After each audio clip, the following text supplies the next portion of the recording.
right? Shalom. Shalom. We the real Hebrew Israelites. We're going to turn to the east, give all praise, honor, and glory unto Yahweh, Bahashem, Yahushai, Bahashem, Rakakwadash. double honors to the apostles and the elders of Great Millstone, who still do and teach well, who taught us some 100% truth, and peace and blessings and safety to the Lord's elect, scattered throughout the four corners of the planet Earth, all right, which consists of the nation, the elect of the nation of Israel, man, only, okay, which is today in these times, you so-called Negroes, Latinos, Seminole Native American Indians, of Negroid and Indian descent, all right, according to the seed of the Father.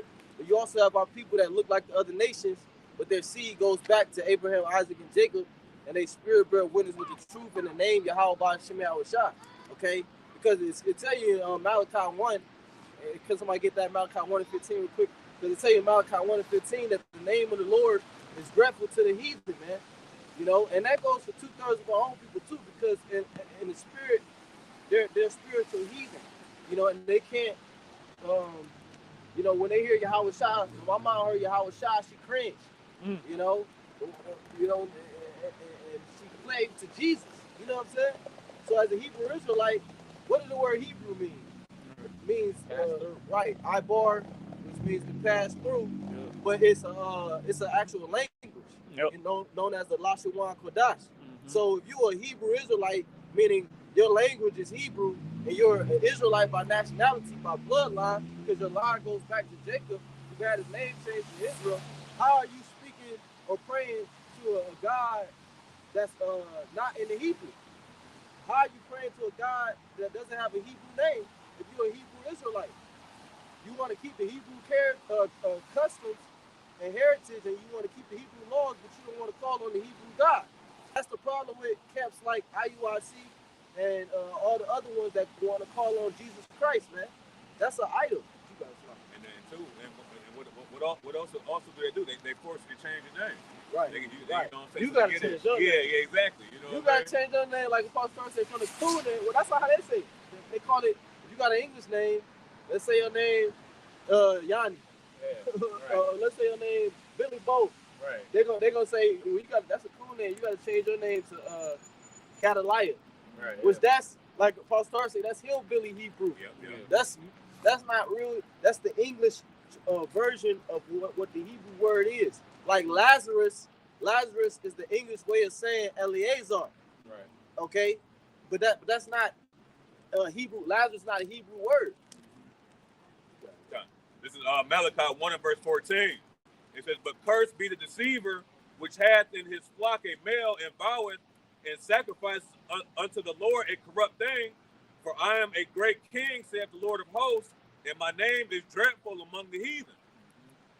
You know, and that's what it is, man. Because when this is why these Yiddish speakers, these JOOs, they don't use the true name, man. They just say Hashem in the name, right? Because they can't. The Spirit doesn't allow them to speak the true name of the Heavenly Father, man.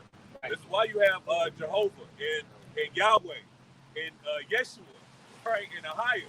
Right. You know what I'm saying? All that, man. You know, you got guys bringing up names we never even heard before. Yeah. You know, pulling up names out of their ass. The great Baba Bupa. Yeah. Big Bupa. How many Bupa? The Grand Puma, man. That's how they been casting out demons. Well, the Lord said you can cast out many demons as you want to. That don't mean that you one of the chosen. It say here in 2nd Ezra to back up your point. 2nd Ezra chapter 3, verse 34. Weigh thou therefore our wickedness now in the balance, and there is also that dwell in the world. Talking about weighing the nation of Israel's wickedness and how Israel went off compared to the wickedness of the heathen and what the heathen been doing for all of their existence. Yeah. It says, and there is also that dwell in the world, and so shall thy name no more be found, but in Israel. You see, so you only gonna find the name of Yahweh Bahashem Yahushua, which is the name of who the world called God, and only God's Son they call Jesus Christ. You only gonna find that name in Israel. Yeah, it says, for when was it that they which dwell upon the earth have not sinned in thy sight? For what people have sold thy commandments? Thou shalt find that Israel by name have kept thy precepts, but not the heathen. So that's plain, man. If you have ears to hear.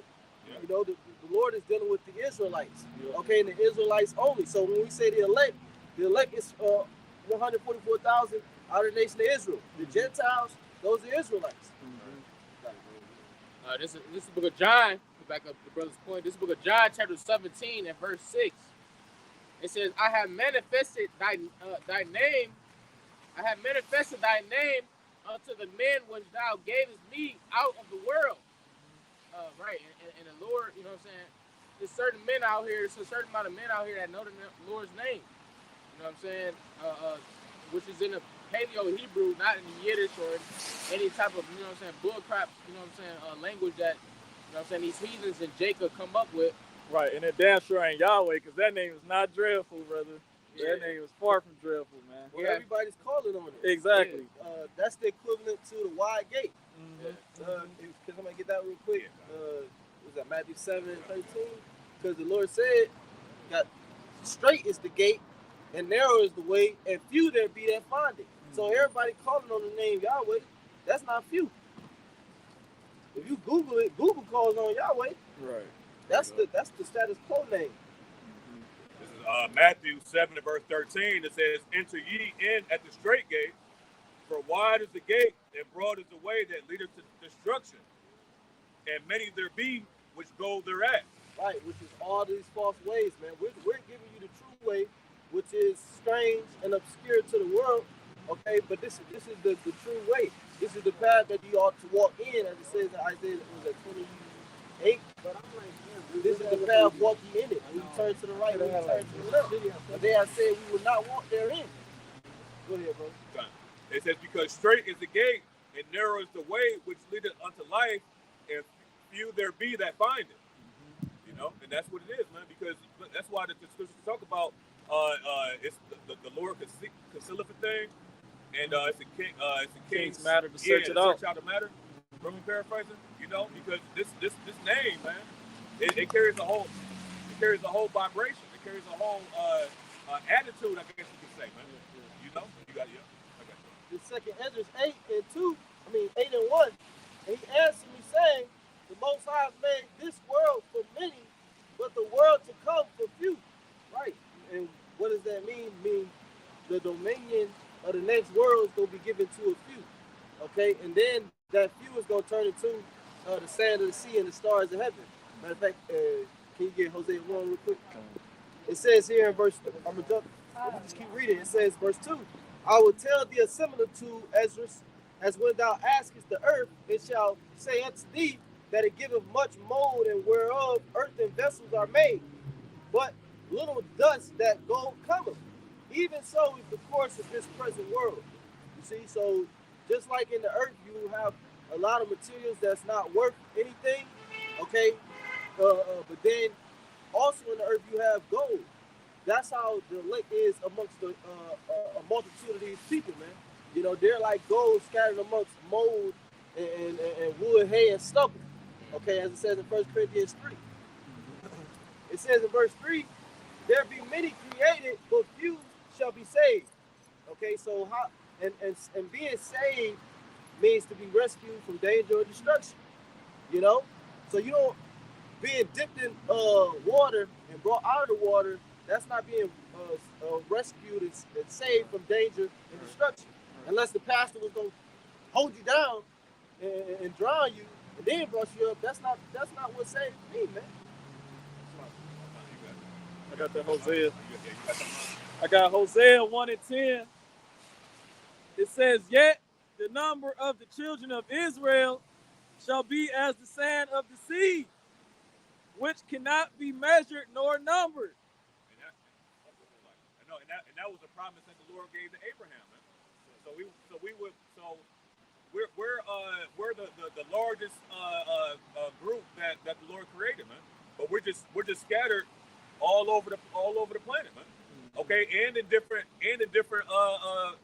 outward appearances, right? Right. And somebody might say, well, it said that he shall make Abraham a father of many nations. Right. Well, again, Abraham was the father of some heathen nations, but the Israelites, each tribe is a nation. Mm-hmm. And to prove that, just look at modern times. Right. Each tribe is its own nation, man. You look at the tribe of Asher, which is the so-called Brazilians, I believe the Colombians too. Mm-hmm. Mm-hmm. You know, that's a whole nation. It's the nation of Brazil. They call it Brazilians nowadays. You know, the reason why we can identify the 12 tribes is because they're their own nation. And if I could say, even in Ezekiel 37, where the two sticks will become one, Yep. it said that you will be no more two nations, right? The northern and the southern kingdom. We're all one big nation, but the Lord broke us down into smaller nations, you know? You got it out.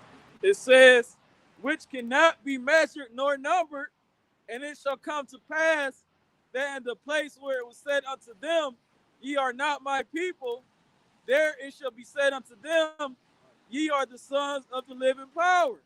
That's a good scripture, man. To prove that we are the Israelites, man.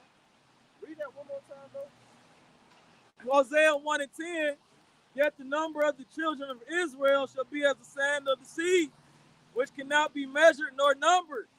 And it shall come to pass that in the place where it was said unto them, ye are not my people, there it shall be said unto them, ye are the sons of the living power.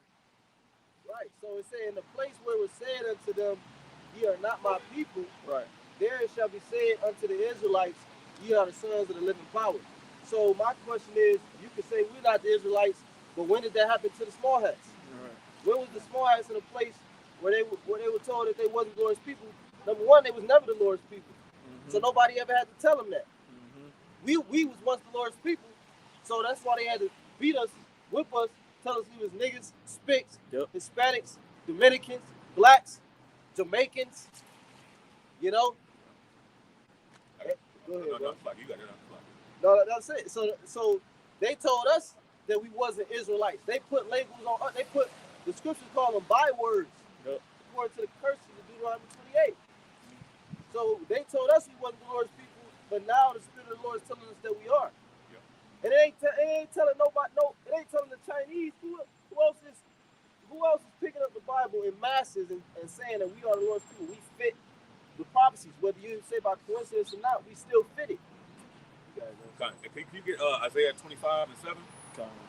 This is back up your point. This is Baruch chapter 2 and verse 29. It says, if you will not hear my voice, surely this very great multitude shall be turned into a small number among the nations where I will scatter them. So see, this whole nation, right, has been scattered and put in different lands, I guess you could say, in different names, right, that Esau has put upon us, so that way we wouldn't know our true identity. Because without us knowing our true identity, what will happen? Esau's kingdom will continue to flourish, right? All this wickedness would still continue to prosper. Because why? Because nobody is speaking against this, man, until the prophets rose up, right? Yeah, starting with Elijah. Yep. Because I was going to say, niggas like being niggas, man. You know, they don't know nothing else but being a nigga, bro. And, you know, they really like that shit, bro. Like, it's just baffling, bro. Like, we'll go to Jeremiah 6, if you said that real quick. man. I think it's 6 and it said they love to have it so. Is it Jeremiah 6 and 10? I think so. Trust Jeremiah 6 and 10. You can come over here, all right? Yeah, answer. It's all good. Yeah, let me know when you find that. This is Baruch chapter 2 and verse 30. It says, for I knew that they would not hear me, because it is a stiff-necked people, but in the land of their captivities they shall remember themselves. And that's beginning with the elect, man. Right? The elect are what? Yahushua has allowed to turn into fishers, man. You know? So now we're remembering ourselves, and what are we doing? Now we're out here to put what like the Apostle Peter said, to put you in remembrance, right? Of all of the former things, man. That you are somebody. That you're not just black and Native American, man. Yep. Only the elect is gonna hear it. Yep. You know, although we give it, the message is being spread to all Israel, only the sheep will hear Yahushua's voice.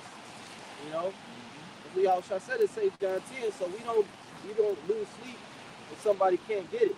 So we know the Heavenly Father's word is going to be fulfilled. In fact, can you give Romans 11 and 1? You find that out? Yeah, I got it. Okay, go ahead. This is the book of Jeremiah, chapter 5 and verse 30. It says, a wonderful and horrible thing is committed in the land. The prophets prophesy falsely, and the priests bear rule by their means, and my people love to have it so. Right. Read it one more time. It says the prophets prophesy falsely. Right. What's some false prophecies? Oh, ain't no chip. Mm-hmm. You know, that's not the MOTB. You know, It says, Edomites can make it. yeah, Edomites can make it. The name of the Lord is Yo Play Yogurt. Right. You know, shit like that, You can man. call the Lord whatever you want. Right. You know.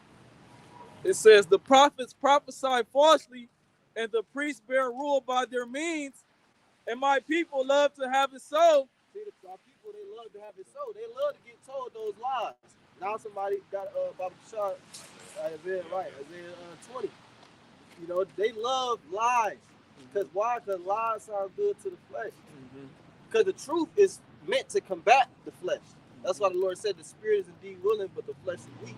Because the spirit, which is the truth, okay, the spirit of truth, is meant to combat the lies and the flesh. So if somebody comes telling you lies, that's an alleviation on your flesh. You got it. It says, and what will ye do in the end thereof? Yeah, because eventually judgment is gonna come. People can walk past and say what they want, look at us how they want, but eventually the Lord is gonna bring the hammer down. You know, eventually the enemy shall come in like a flood.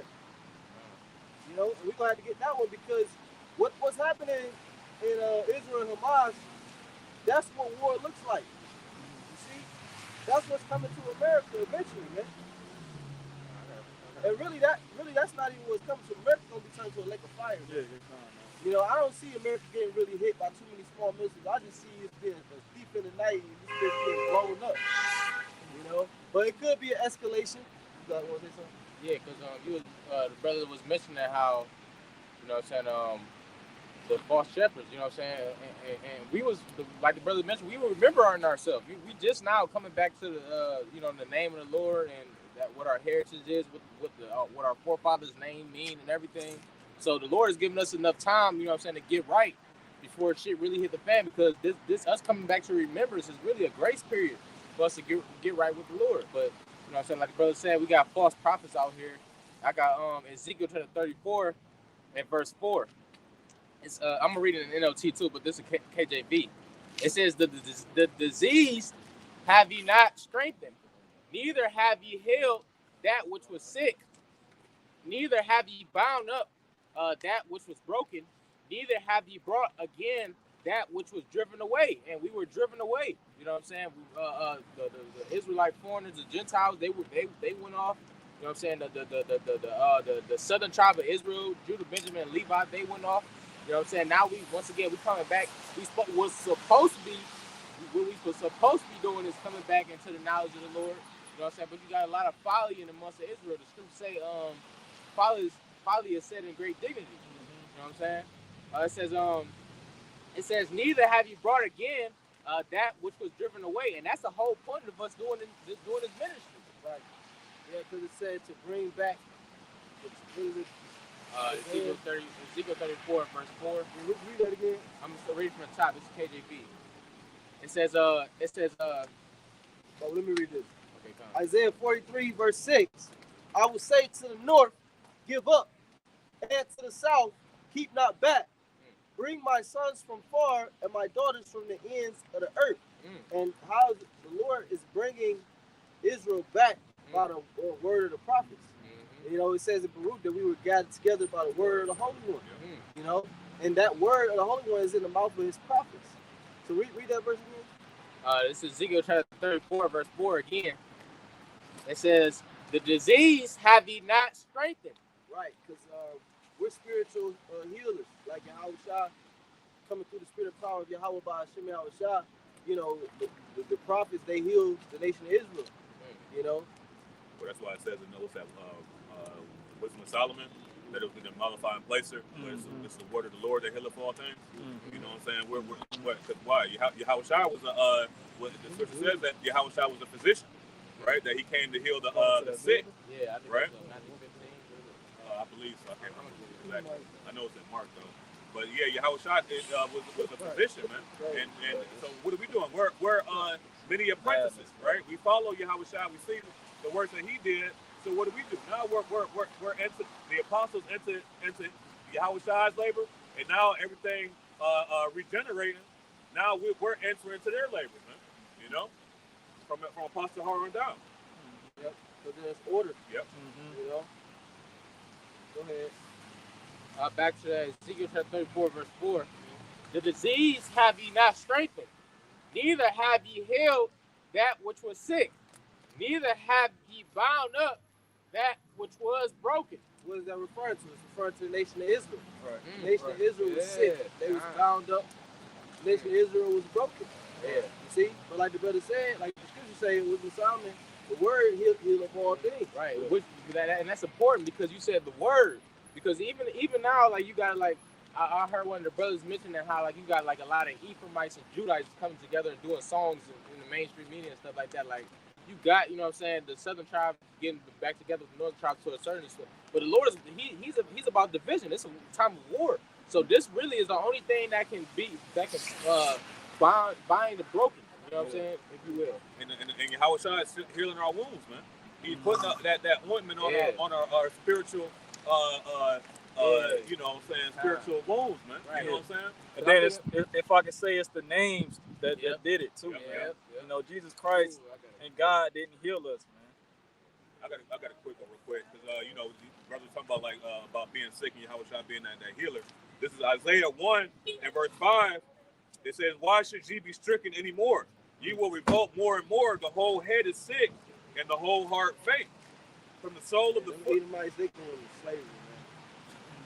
Hello. How you doing?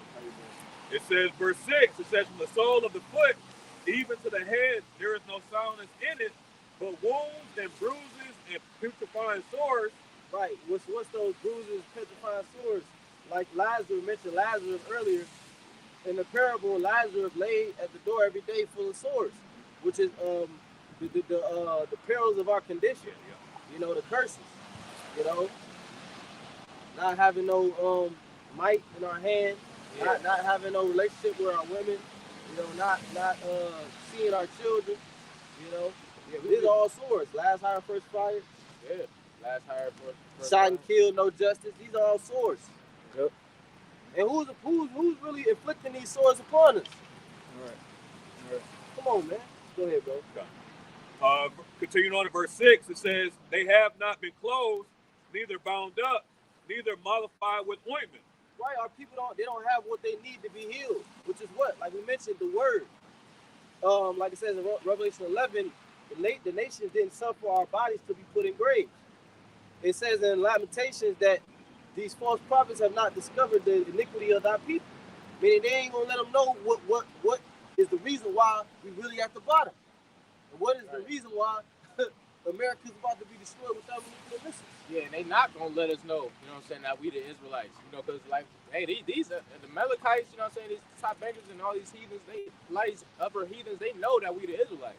But you know what I'm saying, the Lord is putting the spirit on the prophets, you know what I'm saying, to Esau the Lord, the scripture called Esau the illuminated one, you know what I'm saying, the light bearer, you know what I'm saying, so he might forecast it on his movies and stuff like that, but he ain't gonna never come out front and just tell you, oh, you the Israelites. You know what I'm saying? Which the brother had got the precept, I think that was what is that, Malachi 1 and 14. You know what I'm saying? The name of the Lord is dreadful to the heathen. You know what I'm saying? So that's why the prophets is important. You know what I'm saying? If I can say, and that's why they'll give us movies like the Book of Clarence. You know what I'm saying? They'll show put the Book of Clarence as a Jake with dreads and everything like that, right? But when it comes to the actual Messiah, right. You know what I'm saying? Now you got to be a white boy with dog hair, man. Right. You know, that's the propaganda that Esau pushes, man. Mm-hmm. From what I hear, they said Jay-Z got something to do with that. Oh yeah, kind of, yeah. Well, I got a scripture because you made mention of how you know, our people ain't healed and they really not trying to come back to this. Mm-hmm. They made a statement like that. This is the book of Jeremiah, chapter 5, starting at verse 1, and it reads, "Run ye to and fro through the streets of Jerusalem, and see now and know and seek in the broad places thereof, if ye can find a man, if there be any that execute judgment, that seeketh the truth, and I will pardon it." Verse 2, and though they say, go ahead, bro. Say that's what we doing right now. And I'm about to say, who's really seeking the truth, man? You know what I'm saying? Because that's why the scriptures say, am I there for your enemy because I tell you the truth? Because when you speak the truth, people get offended, man. Yeah. It's beautiful because it's beautiful because the only people that's truly seeking the truth is the elect. That's why they're gonna be delivered. Yeah. Because they sincerely, the unadulterated truth. That's really what the elect is looking for. That's what they got. Because that truth, what is saying? What's that? 2 Timothy, the 3rd chapter, about this doctrine is profitable to make a man perfect. You know what I'm saying? We're in perfection right now through Yahweh Shai, man. Yeah. No matter the flaws that we have, we're perfect through the blood of Yahweh Shai, right? Yeah, the elected. Yep, kind. Verse 2. And though they say, the Lord Yahweh, by Hashem Yahweh Shai liveth, surely they swear falsely. Right. You say, oh, it's actual so-called black, you know what I'm saying, Hamashiach that actually live in you know what I'm saying, he's you know what I'm saying, got rank. But then you turn around and you know what I'm saying, you know what I'm saying, you damn near blaspheme like Esau, you know what I'm saying, telling lies, man. You know what I'm saying? The Lord is looking for somebody that's gonna do his bidding, his will. You know, keep it one time like this. Verse 2.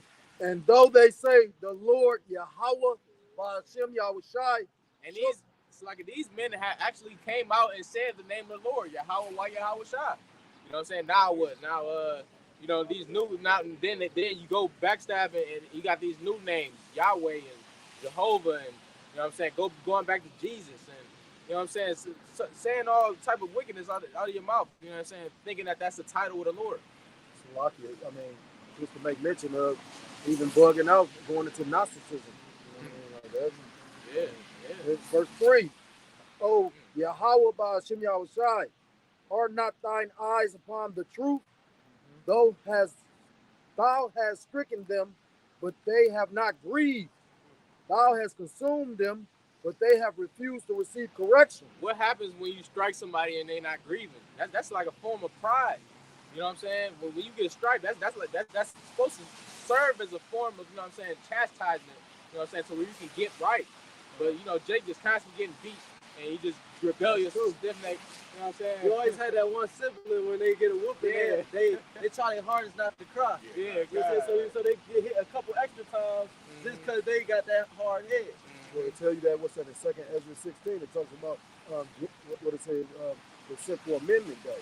The scourge of Sinful Amendment time. Because it's supposed to correct you, like you said. And in actuality, like you said, that's a form of pride when you know what I mean, like you just get stubborn to it. But in scriptures talk about how Jake is stubborn. They good, you know what I mean? Well, the Lord said, why will you be stricken anymore? You will revolt more and more. That's how you know 2/3 the Lord programmed them to be continuously hard-headed, continuously going on. But that's also because the Lord is preserving them for a greater judgment. You know what I'm saying? The scriptures say in the book of 1 Peter that the judgment shall begin at the house of Israel. You know what I'm saying? So Israel about to be getting jacked up, man, in the times that we coming into. Hard judgments. Salakia. I mean, think about it. You know, literally, Biden even said that. He said, this shit gonna hurt you. I mean, he didn't say it like that, but he said, you know, you poor. Yeah. But basically, he letting you know, Jake gonna catch it the hardest. And although Jake kind of accustomed to it, it ain't gonna be nothing like this. Right. Well, you know what I mean? You ain't gonna be able to go get them handouts and shit like that. You know, like, you gotta use something. No, I'm about to say, that's what it says in Proverbs, the 1st chapter, about they were none of my what's that? Correction. Yeah, they were none of my reproof, man. That proof meant to be to set right. Yeah. You know, so without and this is the form of setting right here, man. Right. You got it. You had something? Real quick, just to back that up, which I was speaking on. 2nd Ezra 16, verse 19 and 20. Behold, famine and plague, tribulation and anguish are sent as scourges for amendment. Right. Scourges meaning to strike. Amendment meaning to change. It say, so that it say the same thing in Hebrews. Is it 12th chapter? That's how the Lord chastened whom he loved him. Yep. And so he gonna chasten. I'm right here. He gonna chasten the nation of Israel. Let me finish it out. It says, verse 20. But for all these things they shall not turn from their wickedness, nor be always mindful of the scourges. So the Lord gonna have the people here in Babylon the Great, the mother of harlots and abominations of the earth. He gonna have them continuously go on in their trance all the way up to the destruction. They not gonna think logically. Yeah. They're not gonna snap out of it. It says they don't be mindful of the score. So once again, we get scores so that we can meditate, get reproved. You know what I'm saying? Sometimes you need that chastisement to get right, or you ain't gonna get right. Scripture talk about the backsliding daughter. You know what I mean? Like the perfect example of how, like you said, like Jacob act like they're trying to get her or worrisome until everything, like when they locked everything down. Yeah. That's when Jake wanted to Right. ask questions. What's going on? You know what I mean? But then when they opened everything back up, they went back to sleep. You know what I mean? And it's just like now. Like everybody is in the spirit. I don't give a fuck, heathen or not. Right. It's in the spirit of. Of course, we are a little bit more aware because we in the truth. Right. But even the heathen are aware, like they could feel something about to happen. Yeah. You could feel, even a nigga could feel like something about to happen if they just seeing how, just how the trends moving, society moving. You know what I mean? Yeah. Motherfuckers ain't spending money as much. You got niggas that's in the street. Yeah, drugs gonna get sold because that's something that the body thinks it needs. You know what I mean? So certain things gonna be sold, but for the most part, a lot of people taking a beating. Yeah. You know what I mean? So you got people kind of acquisitive to certain things. What you think about that happen? But these people have no idea for real. Yeah. Well, they're under hypnosis, man. Right. You know what I'm saying? When you're hypnotized, you just follow. That's beautiful because you want to open up with that verse 13 and 16.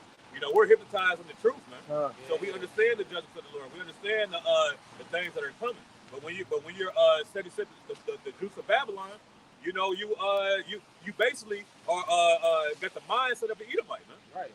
And that's how you have to be in this truth, is hypnotized. Because if you don't, because the Lord, we us brothers in the truth, we witnessed multiple times the Lord putting a shaking in the midst of GMS, like, you know what I'm saying, just shaking the shit out of GMS, and then you got a lot of bug outs, you know what I'm saying, demons just falling out, you know what I'm saying, the Lord is just shaking it because they ain't stable, you know what I'm saying, so it's gonna be a lot more of that, but you know what I'm saying, you know what I'm saying, the best way to not be shifted when the Lord is doing that shaking is to just stay, like Bruce said, what do you say?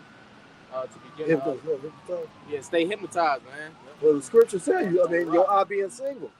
You know what I mean? Imagine so this got to be your main, your breath. You know what I mean? This is what you gotta eat, live, sleep, shit. You know what I mean? Not for the vulgarity, but point being, you got to. This got to encompass your life.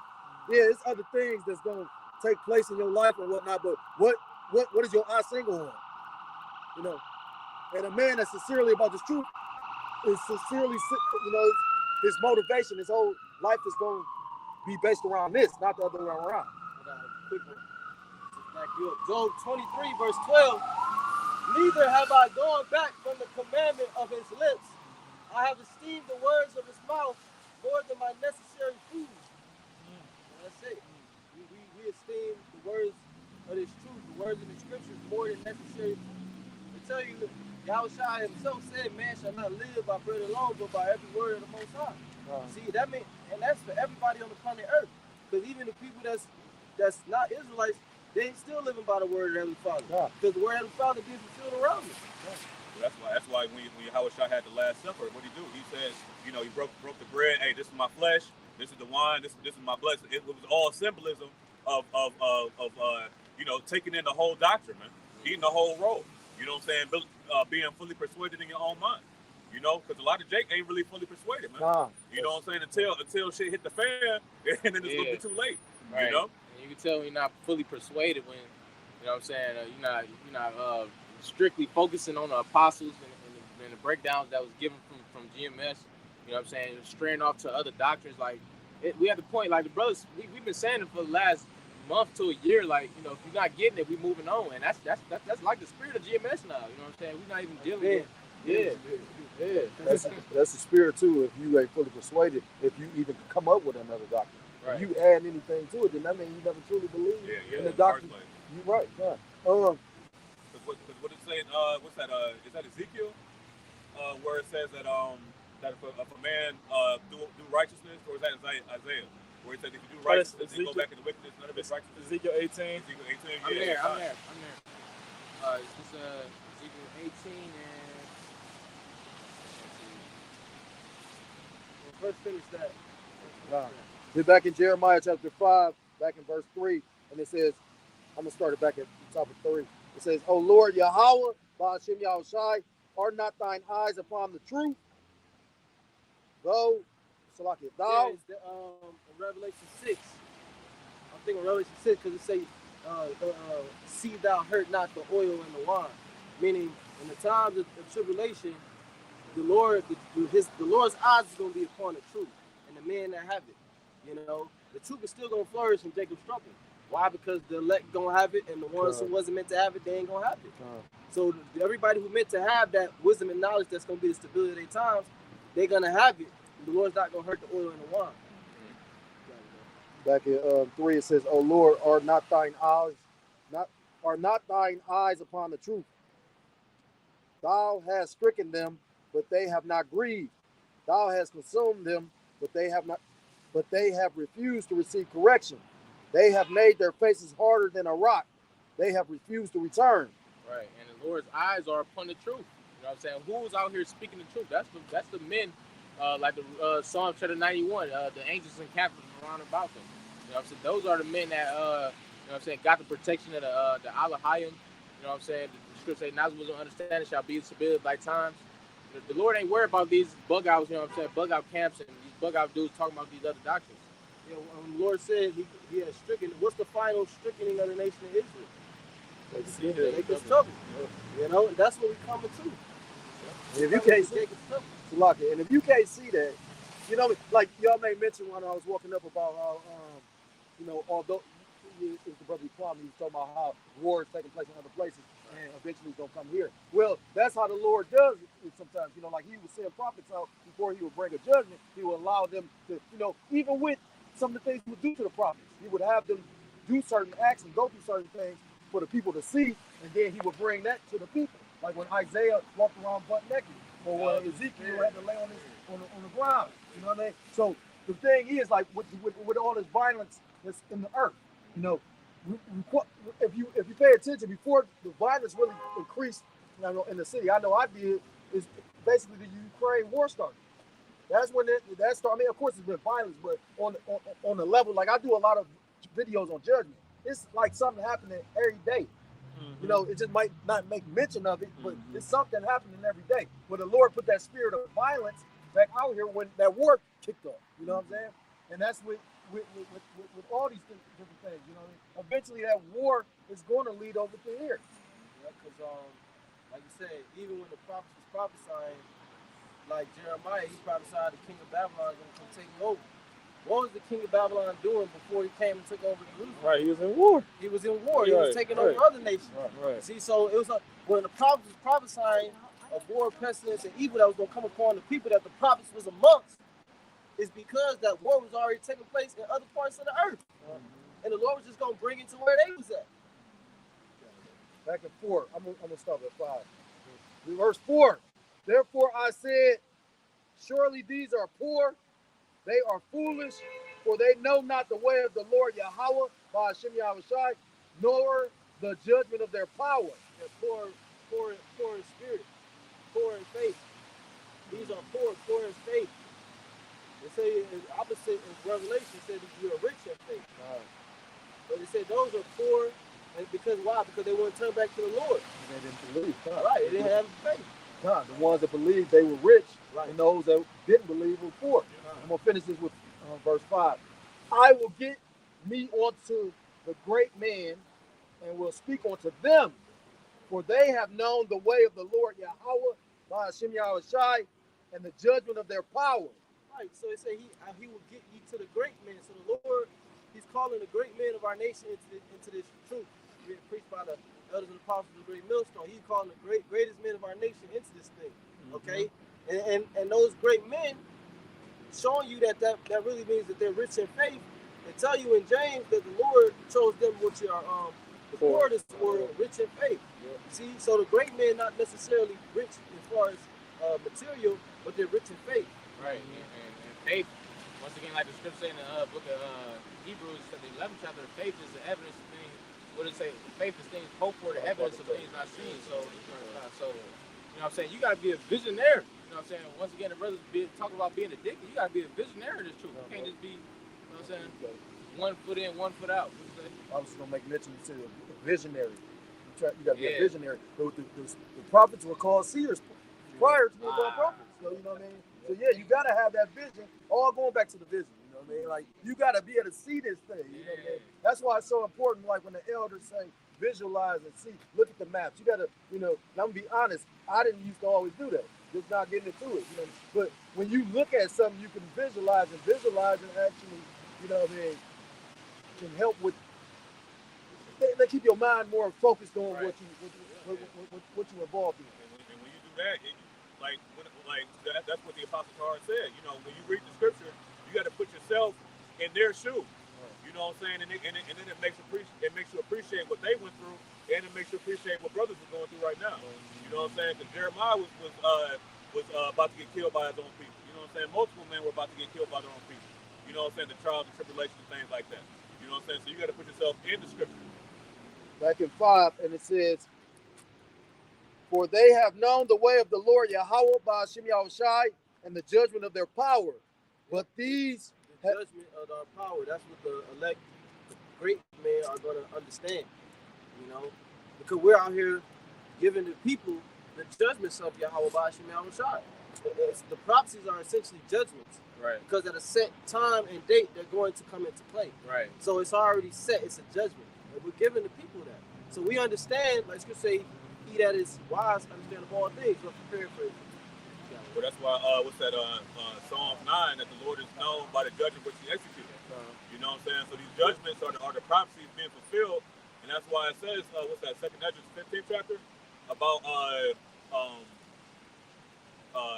write these words on paper because they are faithful and true. Yeah, kind. Exact same precept. This is oh shit, Lucky I lost it. There you go. You got that. It says, but these have altogether broken the yoke and burst the bonds. This is oh yeah, I do got it. All right. This is Habakkuk chapter 2 and verse. Oh, 2nd Ezra 15 and 1. I got that. 2nd Ezra chapter 15 and verse 1. Behold, speak thou in the ears of my people the words of prophecy. Right. So we prophesying now. You know, we were prophesying before, but we really prophesying now. Because what's about to take place is World War III. Yep. That's why you got Hamas and Israel conflict. The Hamas and Israel conflict, it could be the conflict because we know Israel for a fact. We know that the landmass, the state of Israel, is going to instigate World War III pursuant to prophecy. Yeah. I was locking out my bad. You good. And if I could say this, you know, although this is all, you know, like you said, it's prophecy written in the scriptures, but you also, like, if you know, a lot of brothers have been bringing it out lately about those letters between them two Masons, Albert Pike and I forgot the Italian Mason, but his name was Mussini or something like that. But basically, they were talking about how they were going to try and orchestrate a third war as well. You know, like between, you know, those fake Jews and, you know, the Arabs, you know what I mean? So, you know, at the end of the day, they thinking they actually controlling something, but it was already prophesied in the scriptures for these things to happen. The scriptures talk about the deceived and the deceiver of both ears. So this thing is going, out of this, more than likely World War III is going. Oh, yeah, kind. Yeah. Well, the scripture say that the least of the flock shall draw them out. That's what you got right there? Yep. Kind. It's Jeremiah chapter 50, verse 45. Therefore hear ye the counsel of the Lord Yahweh that he hath taken against Babylon and his purposes that he hath proposed against the land of the Chaldees. Surely the least of the flock shall draw them out. Surely he shall make their habitation desolate with them. Who's the least of the flock? It's Amalek, man. Okay, the chief house of Esau. He's the least of the flock. He's the one that's, behind the scenes, running Babylon the Great. Right. Okay. Well, Amalek being the grandson of Esau. Yeah. You know, which now they're a tribe of the nation of Edom. Just like you got tribes, you got tribes of Edom. You got Amalek, you got Gadan, you got Teman, you know, which are the so-called Germans. You know, so like the brother said, the least of the flock, like we read, Jeremiah said, the least of the flock shall draw them out. Meaning what? The smallest landmass, that little state of Israel, that's going to be the instigator of World War III. Okay, even though it's one of the smallest as far as population, but it's one of the most powerful as far as pull, power, and control. So that's why it's going. And all the other nations, they all have a connection Yeah. to Israel in some way, negative or positive. And I believe the only nation or state that's not in alliance with the UN is the state of Israel. So Because they do their own thing. exactly. They run everything. Yeah. behind They the do their scenes. own thing. Yeah. You know, and that's actually exposing Esau now. You know, somebody Obadiah, Jeremiah 49.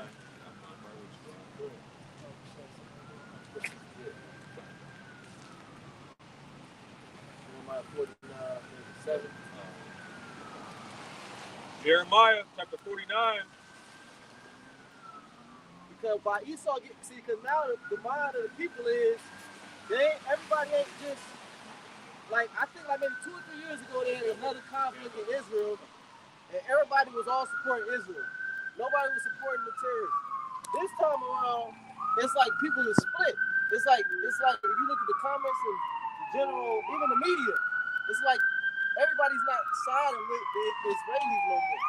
Because you're being exposed. Yep. You're being exposed. Now everybody's not looking at you like you're so magnificent, like you're so innocent. You know? Like you ain't bombing them too. Yep. Like you ain't marginalizing them the way you marginalize the Native Americans on this land. Right. So people is seeing your patterns, and your patterns actually match what the scriptures call the devil. Right. Yeah. And That's why the scriptures say that a man's countenance shows who he is. Esau has shown us a habit of wickedness. A pattern of wickedness, man. That's why the Lord said in Job 9:24, the earth is given into the hand of the wicked. If not, who is it? Yes, sir. Who else is it gonna be? Hey, that's a rhetorical question, man. Right. You know, Are you stupid? You dummy? Are you stupid? And now the Isaiah chapter 47 kicking in. You know what I'm saying? These enchantments are wearing off. Yeah. I think I like what Yeah, song? people, the hypnosis is wearing off, like you said, but the only ones that still deceive is the ones that's not meant to be saved. But that 1/3 and the elect is wearing off. This is Jeremiah 49. I'm going to start at verse 7, but the point is 10. It says, concerning Edom, thus saith the Lord Yahweh of hosts, is wisdom no more into mine? Is counsel perished from the prudent? And the reason why your wisdom is running out is because your time is running out. Yeah. Okay? Your wisdom was predicated upon you really never had wisdom. All you had was time. The Lord gave you time, and now your time is running out. But you was never wise, dude. The knowledge of wickedness is not wisdom. You know what I'm saying? Now you was Nakash, which is an enchanter, a serpent.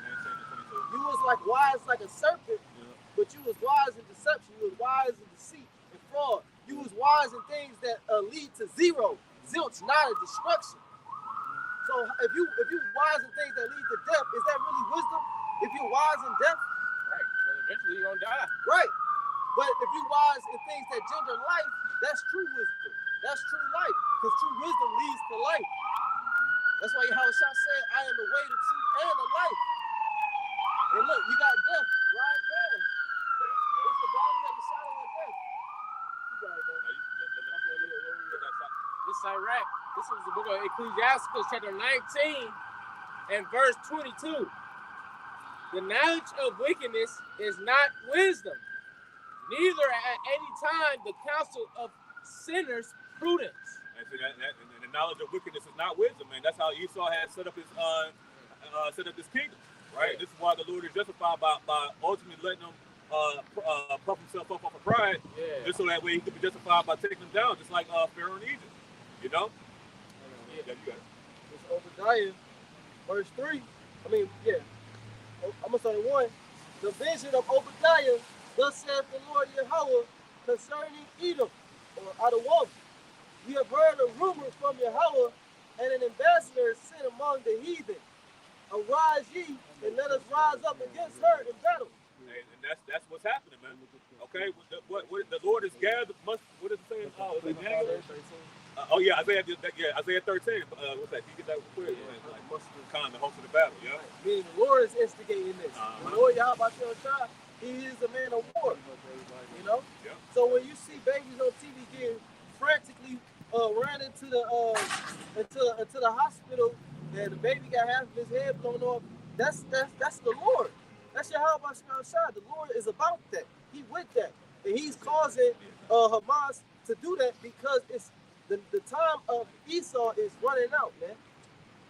That's why it says, "Arise, ye, let us rise up against her in battle." Now they stopping water, showing you that this man is the devil, and he don't even abide by his own international laws. He's blocking water and electricity from going in there now. So what's that? That's famine. We read that in 2 Ezra 16, famine, tribulation, anguish, are sent as scourges for a minute. Those things is happening over there in Israel and in Palestine so that you Israelites can get right with the God of the Bible, man. The ones that of you that are of the elect. But the ones of you that are not of the elect, you're going to look at that and you're going to continue to live your simplistic, Babylonian, materialistic, base lifestyle, man. That's why it says in Wisdom of Solomon about chastening little by little so that they offend less. And when you come back to Yahweh Shem Yahshai. But you refuse to acknowledge damn near anything. Your offense. Yeah, exactly, man. Y'all need an umbrella? I'm gonna run to the store. Obadiah verse 2. Behold, I have made thee small among the heathen. Thou art greatly despised. And you're greatly despised among the heathen. You get Revelation 17? Yeah. And what does that word small mean in the Hebrew? It means insignificant. You know? So the nations now, the Arab nations, the Chinese, which is Moab, the Japanese, which is Ammon, the nations of the heathen, they look at the so-called white man as insignificant. Okay? They don't look at him as the big bad bully or the big boss man. They don't look at him like that no more. Yeah, what's that? That's what the point you just made. The nation don't look at Esau as a big bad bully. Oh yeah, because why? Because the scriptures say, "Let the weak say, I'm strong." Man. Right. The Lord has, allowed these nations to get the full capabilities of just like Esau. When the scripture says in Revelation 13 that He made fire come down from heaven inside of the nations, that was the first instance of an active a war like that, man. A nuclear fire. That's nuclear fire. Yeah. You talking about Sodom and Gomorrah? No, I'm talking about when Esau and Nagasaki and Hiroshima, you know what I'm saying? Like a physical nuclear. But that prophecy is actually referring to a different bombing, though. Okay, kind of. I think it was some, like smaller ones, wasn't it? It was a small. The prophecy of him calling fire from heaven was originally referring to a smaller bombing. I think it was like had to do with NATO or something. Yeah, right, with NATO. But it's the same thing. He did this. Fire still came down from heaven. When he hit Hiroshima, it was a fat man, a little boy, a fat boy, a little man. You know, he dropped those nuclear bombs. See, but now, like the brother said, like the scripture said, Joel 2, let the weak say I'm strong. Now all these nations have lake of fire power. See, the nuclear fire is lake of fire power. When you read lake of fire in Revelation, it's talking about nuclear.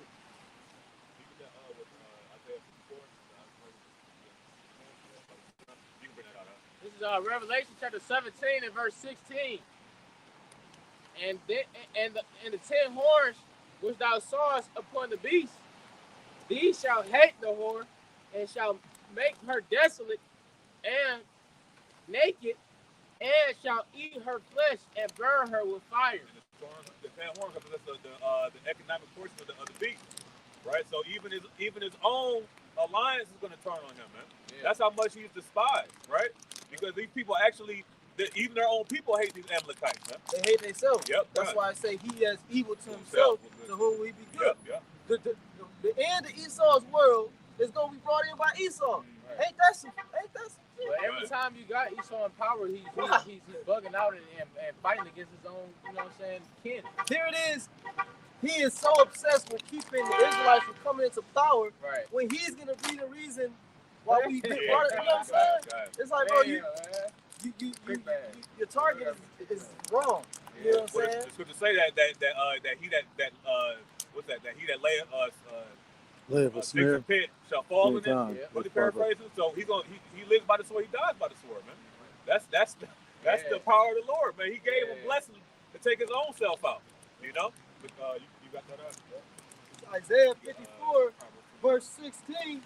Behold, I have created the smith that blow up the coals in the fire, and they're bringing forth an instrument for his work. And that word smith is just short for blacksmith, a person who uses their hands to formulate something. Make weapons. Yep, make weapons. Yep. You know, so now the Lord has allowed these other nations to have the same nuclear capability as Esau, man. Right. And the modern day Smith being these nuclear scientists. Yep. I remember a couple years back, you had one of the Ishmaelite, Iranian, Persian scientists was assassinated. Nuclear scientist was assassinated. You know, because you might think, well, what does this nuclear scientist got to do with anything? He got to do with a lot because you're living in the time of the war Armageddon. You know, you're approaching the time of the war Armageddon, I should say. So, yeah, the nuclear scientists got bags on their head and they getting taken out. Because this thing is serious. That's more proof that this thing is going to happen. Why would they be assassinating nuclear scientists if this threat wasn't real? If I could add, that's the spirit that you're speaking on that, because I'll be listening to a few different economists, and this one guy, I forgot the name of his channel, but he was talking about, you know, like, because everybody had their own little theories about that whole signal that happened. What was that, the 4th? The October 4th, yeah. That signal that he shot through your cell phone. Well, you know, everybody had a theory about it, but basically they were saying that more than likely was them testing the system if they had to do like a nuclear alert. So, you know what I mean? Because it's not a coincidence. It wasn't just America that did that. It was like Russia. It was a couple countries that actually did a signal like that. So yeah, because it say, second Ezra, the trumpet shall give a sound, every man shall suddenly be afraid. That trumpet is going to more likely be, like I said, it's going to more likely be your cell phone getting a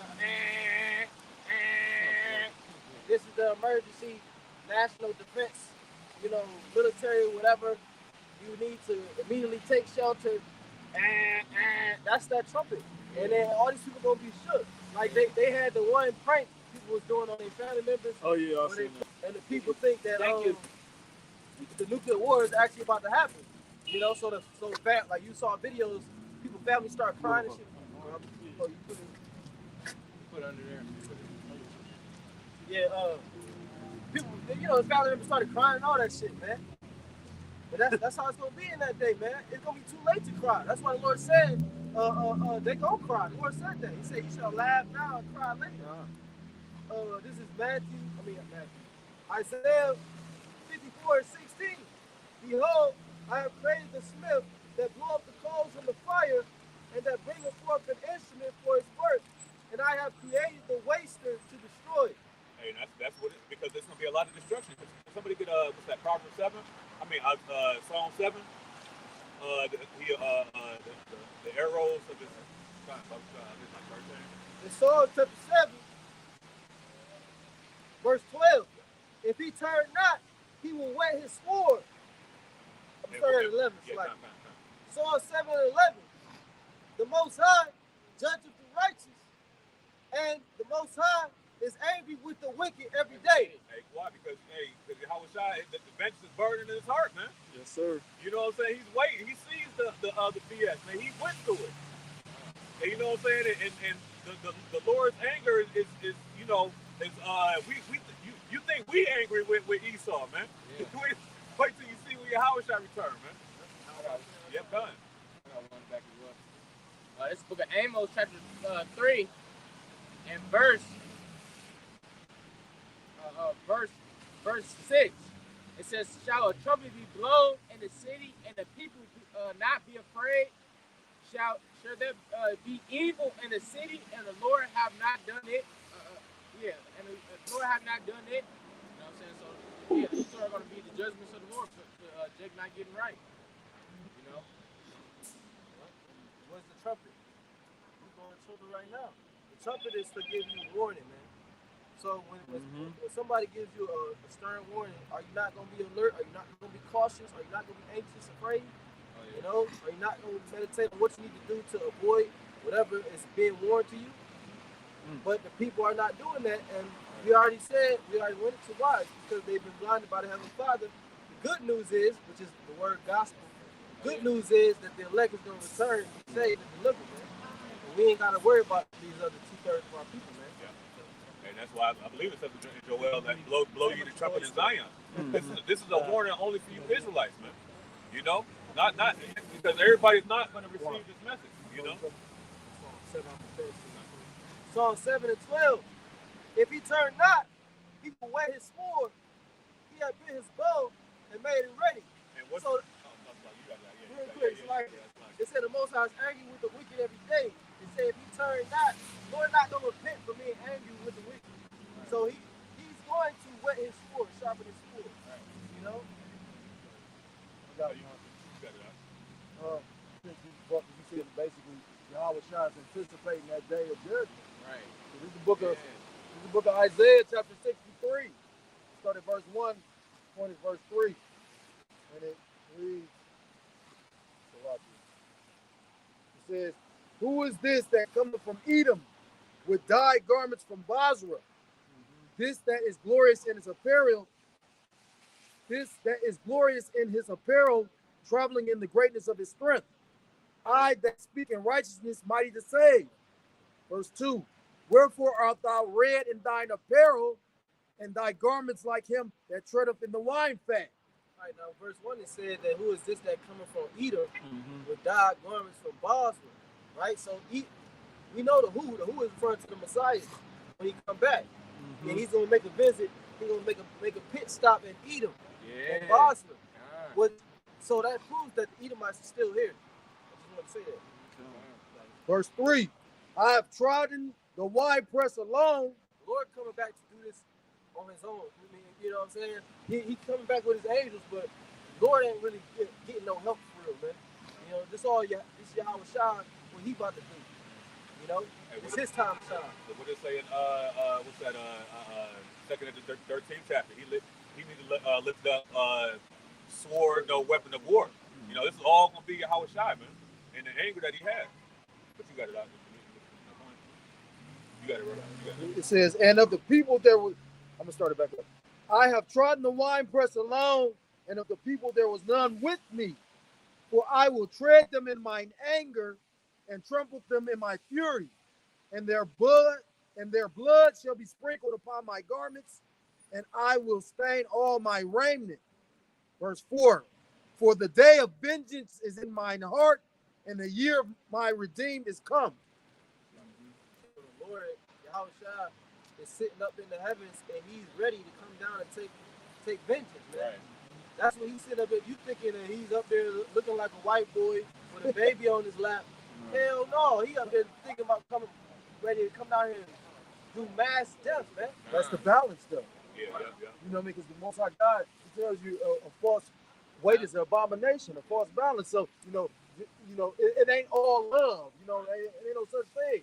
It ain't all hate. You know what I mean? It ain't all sunshine. Right. Some days you get rain. Some days you get rain, and some days the rain go away. So, you know, that's that perfect balance. So it make only the most sense that Yahweh Shai, you know, he came humble and as a servant the first time, a great teacher, but a servant nonetheless, because he came doing the will of his father. Right. Now he coming back to enact, you know, judgment. You got it. And I'm thinking about Exodus, the 15th chapter, where it's talking about how The Lord is a man of the war. Lord is a man of war. You know what I'm saying? But once again, the Lord Yahweh Shai is anticipating, you know what I'm saying, the destruction of Babylon the Great. And this precept in particular is for the nation of Israel, but it can also go for Esau too. This Deuteronomy chapter 32 and verse 22. It says, for a fire is kindled in mine anger, and shall burn unto the lowest hell, and shall consume the earth with her increase, and set on fire the foundations of the mountains. And the mountain, and throughout the scriptures, a mountain and like a valley. You know what I'm saying? Those are, you know what I'm saying, symbolic for governments. You know what I'm saying? So the Lord is going to send a fire amongst the Babylonian empire, the Babylonian government, man. Mystery Babylon. Yeah, Mystery Babylon. What is good to say that the Lord is going to make the burnt mountain. That's the mountain, the government of Esau, man. Okay, and that's just a precursor to what the Lord is coming to do, which is set this bitch on fire, man. You know, with great violence. You got that. Revelation 18. Ooh, good hands up. Verse 21. And a mighty angel took up a stone like a great millstone and cast it into the sea, saying, thus with violence shall that great city Babylon be thrown down and shall be found no more at all. And with great violence, man, right? Because that's that cup filled toward double. You want to say something? Yeah, that great violence is gonna come by them missiles, man. You know, it's gonna be like the Lord. You know, it's like throwing punches, but the Lord really throwing missiles, man. You know, it's like what's one of them superheroes they got with shit come out of their hands and shit. I don't know who it is, but I know it's one superhero where he go like this and shit come out of his hands and shoot it at you. Spider-Man? I mean, well, yes, Spider-Man do it too, but Or you talking about Dragon Ball Z? Dragon Ball Z? Yeah, right. Goku? So like the Dragon Ball Z shit, you know what I'm saying? God. That's how the Lord's gonna hit this place, man. Yep. That's the type of violence this place will get pummeled with when the missiles hit. That's why Earth says go rock to and fro like a drunken, man. You know, you saw what one missile did in Gaza. One missile left a big ass crater in the earth. You know, building completely gone, big ass crater in the earth. So imagine a nuclear missile, man. And you take that and think about it. That'll just show you the level of like atrocity that's gonna happen to this place.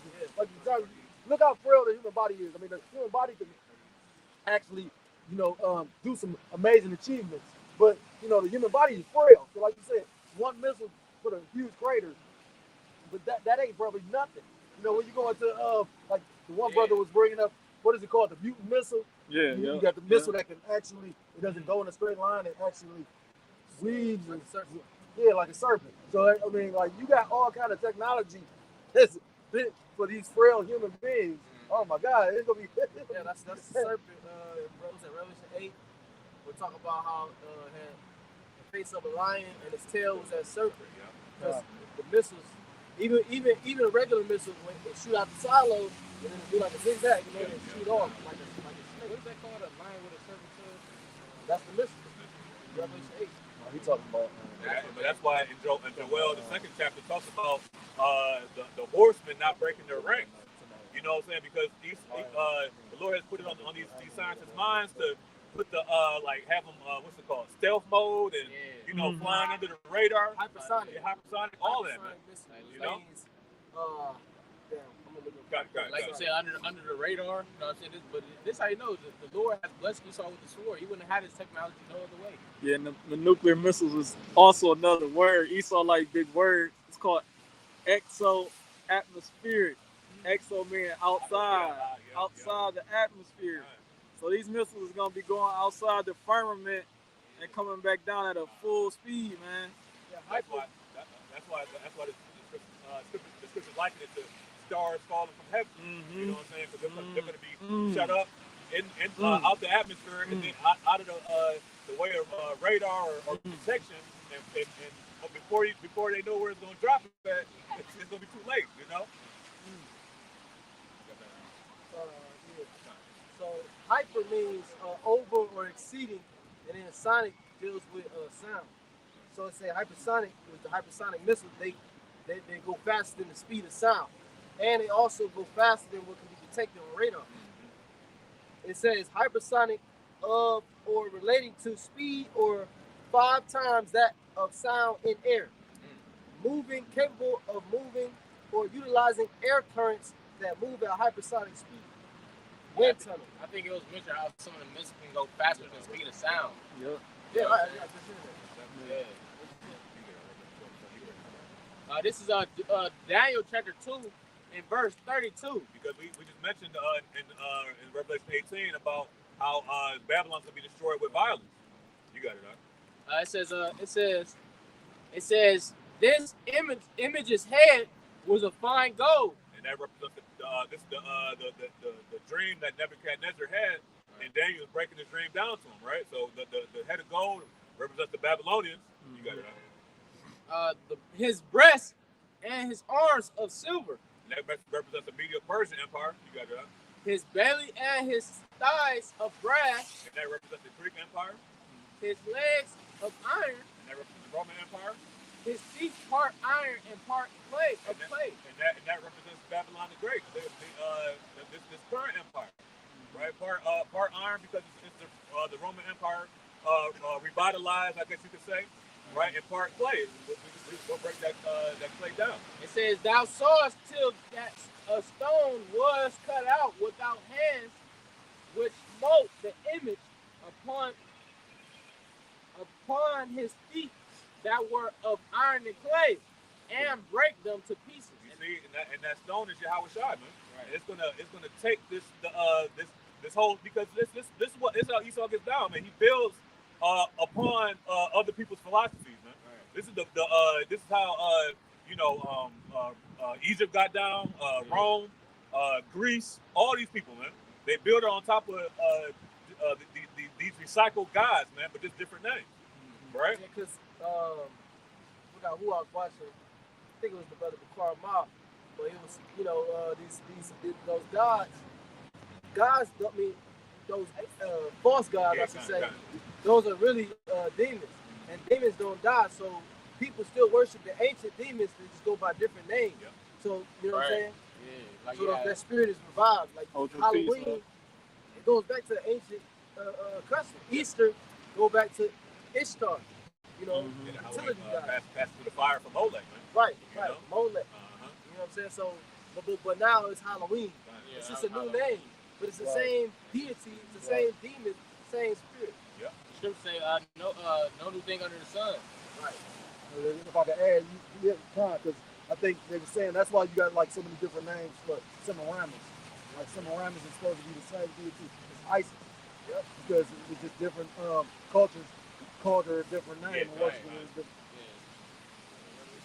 Yeah, kind of. Yeah, kind of. Revelation 12, verse 7. And there was war in heaven. I did read Revelation 18 too. Yeah, kind of. Revelation 12 and 7. And there was war in heaven. Michael and his angels fought against the dragon. And the dragon fought in his angels. And who are the dragon's angels? These military aircrafts, the helicopters, right? Fighter jets, all of that, man. And even the concentrated laser. You know what I'm saying? They got some weird stuff. Oh, the in DEW? military. The direct energy Yeah. weapons. The Maui. You know what I'm saying? That's a creation to try to stop the host of heaven, man. Man, all that shit is weak. God. You know what I'm saying? The Lord could just make you cease to exist in this dimension. Yeah, like the chair, like you, a fighter jet could be chasing a chariot, and then you just see the fighter jet just disappear. Like you had Thanos, you know what I'm saying? Yeah, like Hey, come on, man. What was It's gonna be a flawless- Grand Zeno? Oh yeah, Grand Zeno, yeah. You know can what just I'm saying? erase your Yeah, ass. erase your ass from existence, man. Yeah, that's how the Lord do, man. It says, And that's what the Lord about to do to Esau, man. Hey, if I could add, because I remember the first brother I ever heard make a mention of this, it was the brother, what brother? I say I mentioned the brother, can't think of the brother's name right now. That's Satan right there. The elder brother from New York. I'm going to tell him I'm a Gabar. He made mention of the power of the Lord when you're speaking about, how insignificant Esau really is. I mean, it looks grand to us, but it's insignificant because the Lord gave you. Right. So, but he was saying, like, really to imagine the power of the Lord so powerful, he created an enemy to destroy. He gave Esau the power, let him think he got something. Because when you take time to think about it, the Lord got these people blinded. He could just have Esau think he sees some shit. The Lord can do whatever he wants. Like, you ever seen somebody, like my guru, he showing you how cold he is. He could play with you. You know what I mean? Like, and that just lets you know how unskilled you are. You know what I mean? So just imagine what the Lord gonna do to these brothers. It's saying an hour. He's gonna make it easy. It's easy work. You know what I mean? Right. It's Revelation 12 and 8. It says, and prevail not, neither was their place found anymore in heaven. Meaning your rulership will be taken away. You know, your fighters, your armies, all the armies of the world, it's not just going to be the American military and NATO military. It's going to be Russia too. It's going to be China too. All the heathen going to join in. They're going to stop the fighting of World War III. And so y'all people going to get some relief. The World War III fighting going to stop. Then they're going to try to fight Yahweh Shai. And they really going to get destroyed. And the Lord really going to crush the spirits of men. You know, every knee really going to bow. Hey, that's also in 2nd Ezra 13 also. Yep. You know what I'm saying? Where they were sorely afraid when yes, there's fight. You know? You made me think of that statement Ronald Reagan said. And they're just showing you again the how people. I mean, it amazes me how people have disbelief of the scriptures, but there are things in the scriptures line up with things that happen in actual reality. You know what I mean? Like when Ronald Reagan made that statement about if it was a threat from an entity from outer space or whatever, wouldn't we all put aside our differences? You got it. This is the quote from Ronald Reagan. I occasionally think how quickly our differences worldwide would vanish if we were facing an alien threat from outside this world. The word alien just means foreign, man. They put the word alien on these little green bins, ET and all that. But really, anything foreign outside is alien. It's foreign, you know. I think You're an illegal alien. If you jump the fence in Mexico, you're an illegal alien. Right. Well, really, the only aliens is you, Esau. Yeah. You the vagabond. A vagabond means an alien. Yep. You a fugitive and a vagabond in the earth, man. Going everywhere you don't want to. You're not welcome there, man. And you don't look like everybody. You really an alien. You don't even look like everybody else. You look like something creepy, undercooked, half cooked. Should have stayed in the stomach a little longer. That was in the quote. I got that. Okay, come. This second Ezra, this book of 2nd Ezra, chapter 13, and verse 33. And if I can say too, because why did Reagan say that? Because it's in the scripture. Right. You know what I'm saying? It's biblical prophecy. It was biblical prophecy that Cristobal Colon will use the scripture to find the northern kingdom over in the so-called New World, man. You know, all these things are already written, and that's how. And Esau just reads and then does it. You know what I'm saying? It makes it feel like he's God. But if I can say, Ronald Reagan, it says right here, a joint resolution, House Resolution 487, a joint resolution authorizing and requesting the president to proclaim 1983 as the year of the Bible. In the United States, 1983 was designated as the year of the Bible by President Ronald Reagan. Yeah. By proclamation 5018 made on February 3rd, 1983 at the annual National Prayer Breakfast. Salaki. That's the same year he made that statement, right? Yep, probably. I think it was 83. I wanted to research it. But, and that's one thing you made me think of something when I forgot what statement you made, but, like you got that demon vocab, he constantly trying to debunk what we believe, but that's one thing you can't debunk. You know what I mean? You can't debunk prophecy. And so prophecy said that the Israelites was going to come back to, knowing who they were. And, where's that taking place? Mainly. Right. That's scripture.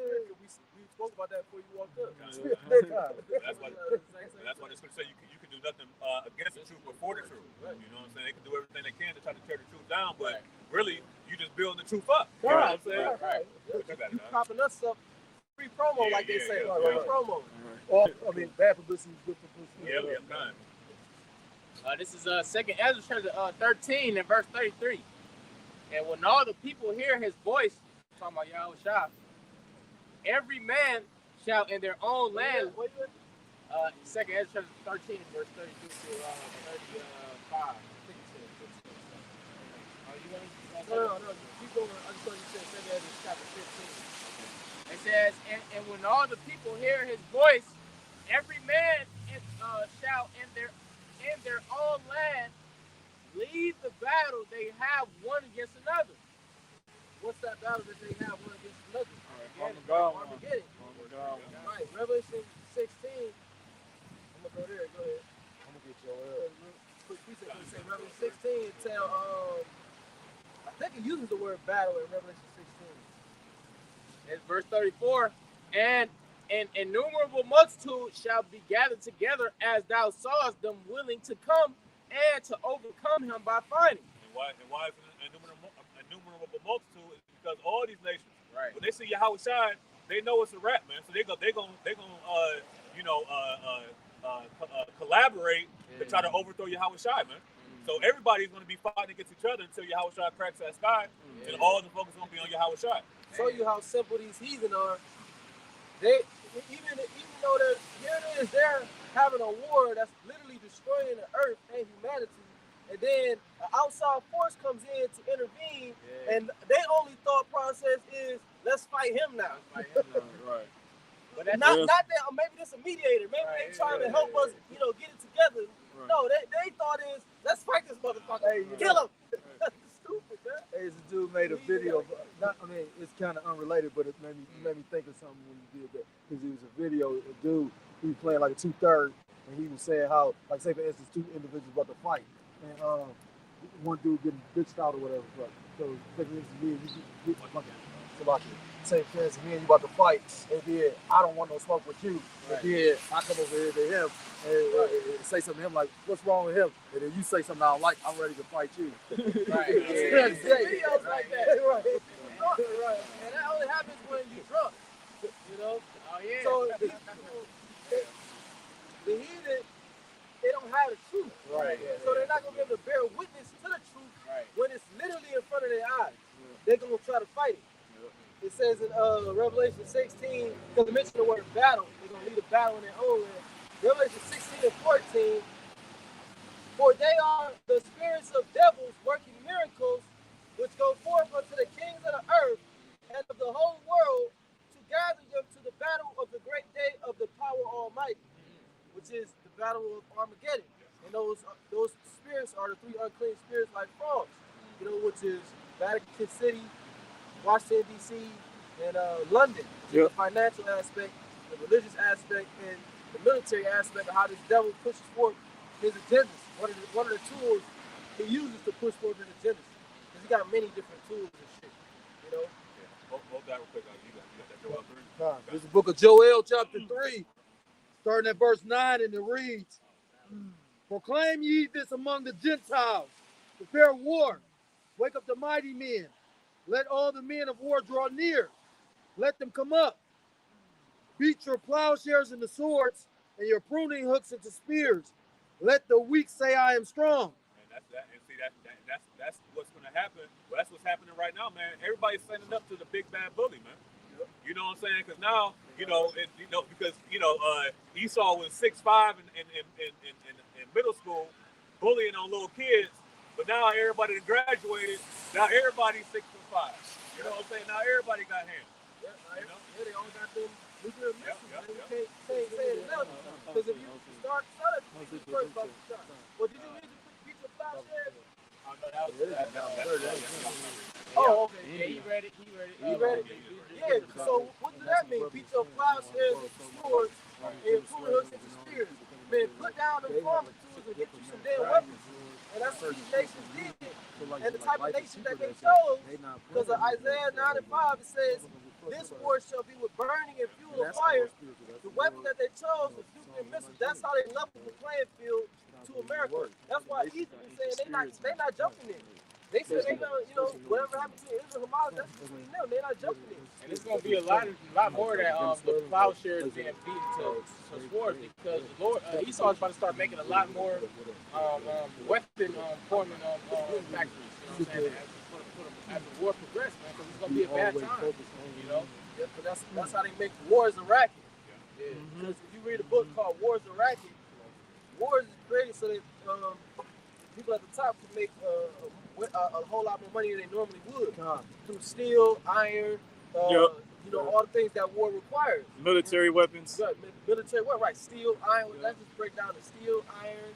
These different materials that these people at the top they manufacture those things, and when you read the book War is a Racket by Smedley Butler, General Smedley Butler, right, Water. It's a short book, but you're gonna see how much this devil make during years where there's no war, as opposed to how much this devil make during years where there's war. Right. And it's crazy amount more. Just because of war, like the price of goods go up. Right. You know what I mean? So people really. That's why a lot of the brothers that's in the truth are like our head. We watching a lot of movies. I know Brother Spears don't be entwined into everything that everybody do, but at the same time, that's a good way to get a visual on certain shit. You go watch that movie Saving Private Ryan. Like, although that ain't real because it's it's acting, but the gore is still it's a visualization. You know, you got to prepare your mind for certain shit. That's what, Man, just turn on the news, man. Just turn on the damn news. the news ain't showing you. Hamas and Israel. Go ahead, Kyle. You know, you gotta go on Twitter. You're right. Go on Twitter, type in Hamas and Israel. You're gonna see some graphic shit. You wanna see some graphic shit? You know what I'm saying? Niggas with their head blown off. Just go on Twitter and because Twitter is like, I'll make a video and I'll post it, so it's not really restricted. You know what I'm saying? Yep. Like Elon Musk, he be letting that shit go. You know what I'm saying? He let that shit go. Yeah, certain shit. You're right. Yeah. Because he controlled opposition. He still could write. Exactly. But at the same time, yeah. So, yeah. And then another reason why you should see through the spirit of the war about to come, because these motherfuckers broke. Yep. So, whenever they broke, they got to blame this on something. That's why Esau funds both sides of the war. Nah. You know what I'm saying? And he'll make it seem like it's one person against another, but really he's paying both people, man. Because like you said, war is profitable. Yeah, well, the weapons that Hamas is using, they got from the United States. Well, no, they got from either Ukraine or Israel, sold them the weapons. Right. But you see, that's how it goes. You got the top arms dealer, he sell it to one nation, then that nation sell it to 5 different other nations, and then what happens is, one nation that it sold it to, they sell it to a terrorist organization in their nation to get back at them niggas.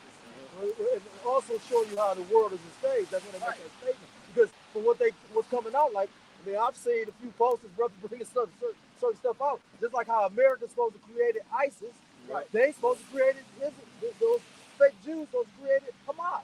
And it ain't coincidence the day of this whole situation. The soldiers that's normally at the border every fucking day, because them people are in a perpetual state of war. They leave the border this particular day and all this shit happens. So you know what I mean? Like this shit, it's sloppy too. You know what I mean? Because Esau moving with great haste. Like you say, being exposed. The spirit of truth is bringing the spirit of exposure on you. You know, the spirit of searching things out is now in the earth. Because even though people don't believe in what we believe in, they admire the fact that we dig it, we research it, and we sincere, and we actually want to know what's really going on. And that spirit of actually really want to know what's going on is on a lot of people. Even though it's not to understand it biblically, it's still on them to really say, man, this is bullshit now. You know? Yeah. And I've been noticing like on a lot of these like other news platforms, like what used to be RT News, we don't right here in America no more because they cut it short. Yeah, right. RT, they shut RT down. But yeah, a lot of these, I be watching like a lot of these other news things like Leon. They be watching the apostles. They be watching like the apostles. They be referencing things that we mentioned during the camp. You know I agree with that because I watch a few economists and certain things they say, and although you can't, say for sure because we ain't there, but it's certain things they saying you like, where you get that from? You know? Well, like when Yahweh Shai was at Peter, did somebody get that? Peter, they saw Peter and they said, you was with him. Oh yeah. Because you talk like him. You using the same phrases, vernacular. He said, I wasn't with him. You talking about? She said, yeah, he was. Now finish it. If I can say too, because the brother had mentioned, that everybody knows what's going on. You know what I'm saying? Everybody's tuned in. But what's happening? What did Yahweh Shai say that he will give us a word that your enemies would neither gainsay nor resist? They have to listen, man, because everything that we're saying ties into everything that's happening right now, man. This is the book of Joel, chapter 3, and verse 10. Beat your plowshares into swords and your pruning hooks into spears. Let the weak say, I am strong. Verse 11. Assemble yourselves and come, all ye heathen, and gather yourselves together round about thither. Cause thy mighty ones to come down, O Lord. Yahweh, Ba'ashem Yahushai. Verse 12, the point. Let the heathen be wakened and come up to the valley of Yahweh Shaphat, for there will I sit to judge all the heathen round about. Where's that region? Valley of Yahweh Shaphat, that's the Middle East. Saudi Arabia, that desert, Saudi Arabia, that's where that war, right around the Euphrates, that war is going to be fought all in that region, man. And if I could add real quick, I remember when Ukraine and Russia first went to war, I was kind of following it, and basically Putin had the whole fully backing of his government to the point where that war could start in Ukraine, but it could end up over in Israel. So he got the power to go where the fuck they gotta go. They're ready to go. They say that the Lord shall put hooks in their jaws, Yes, sir. and the Lord's gonna cause Russia to go, like you said, as far as Israel. It said, matter of fact, we gotta go there because it said that he shall come against the Holy Land. He said he's gonna enter into the Ezekiel 38. You still want that speak as one of the Galileans? No, No, you good. Ezekiel 38 and 4. I gotta start at verse 2. Son of man, set thy face against God, because we haven't mentioned Russia, but Russia will be another major catalyst in this war of World War III. It says, Son of man, set thy face against God, the land of Magog, and the prince of Meshach and Tubal, and prophesy against thee. So, like that, Moabite just walked past. When he walked past, I said World War III. You would think if a motherfucker mentioned a world war they happened yet, you would at least like double take, flinch, something. Like these people, they so sleep, bro. Well, that's the spirit though, because there's a balance. Because the Jake lady, she heard us when they got out this truck, and she stopped and was kind of lightweight ear hustle. But he, like you said, literally just walked past. That's the pride of Moab.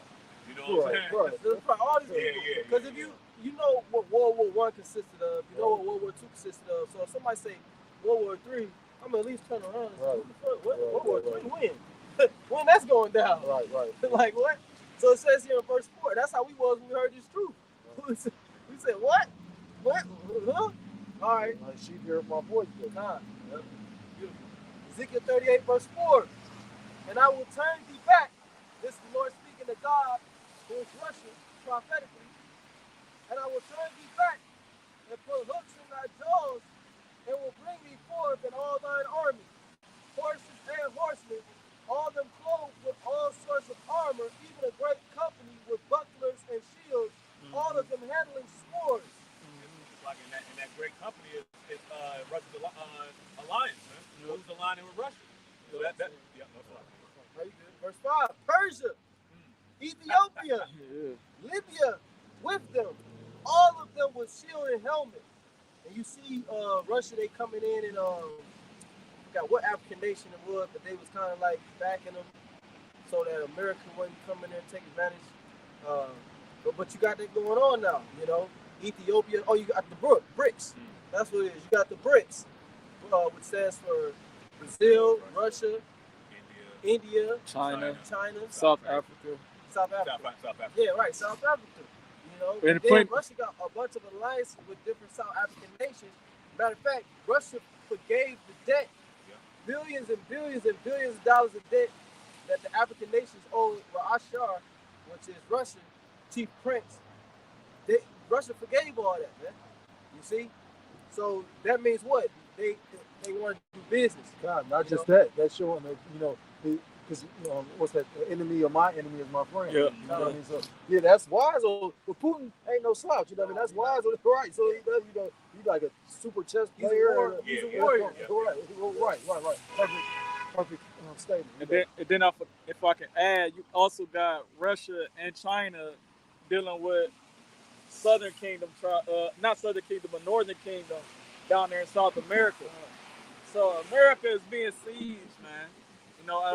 It's being sieged, man. Around all fronts too. Yep. They're talking about a lot of immigrants. We've been speaking of a lot of the immigrants coming in is really military-aged men. Yep. You know, they're really agents or sleeper cells, that's going to carry out attacks at a later date.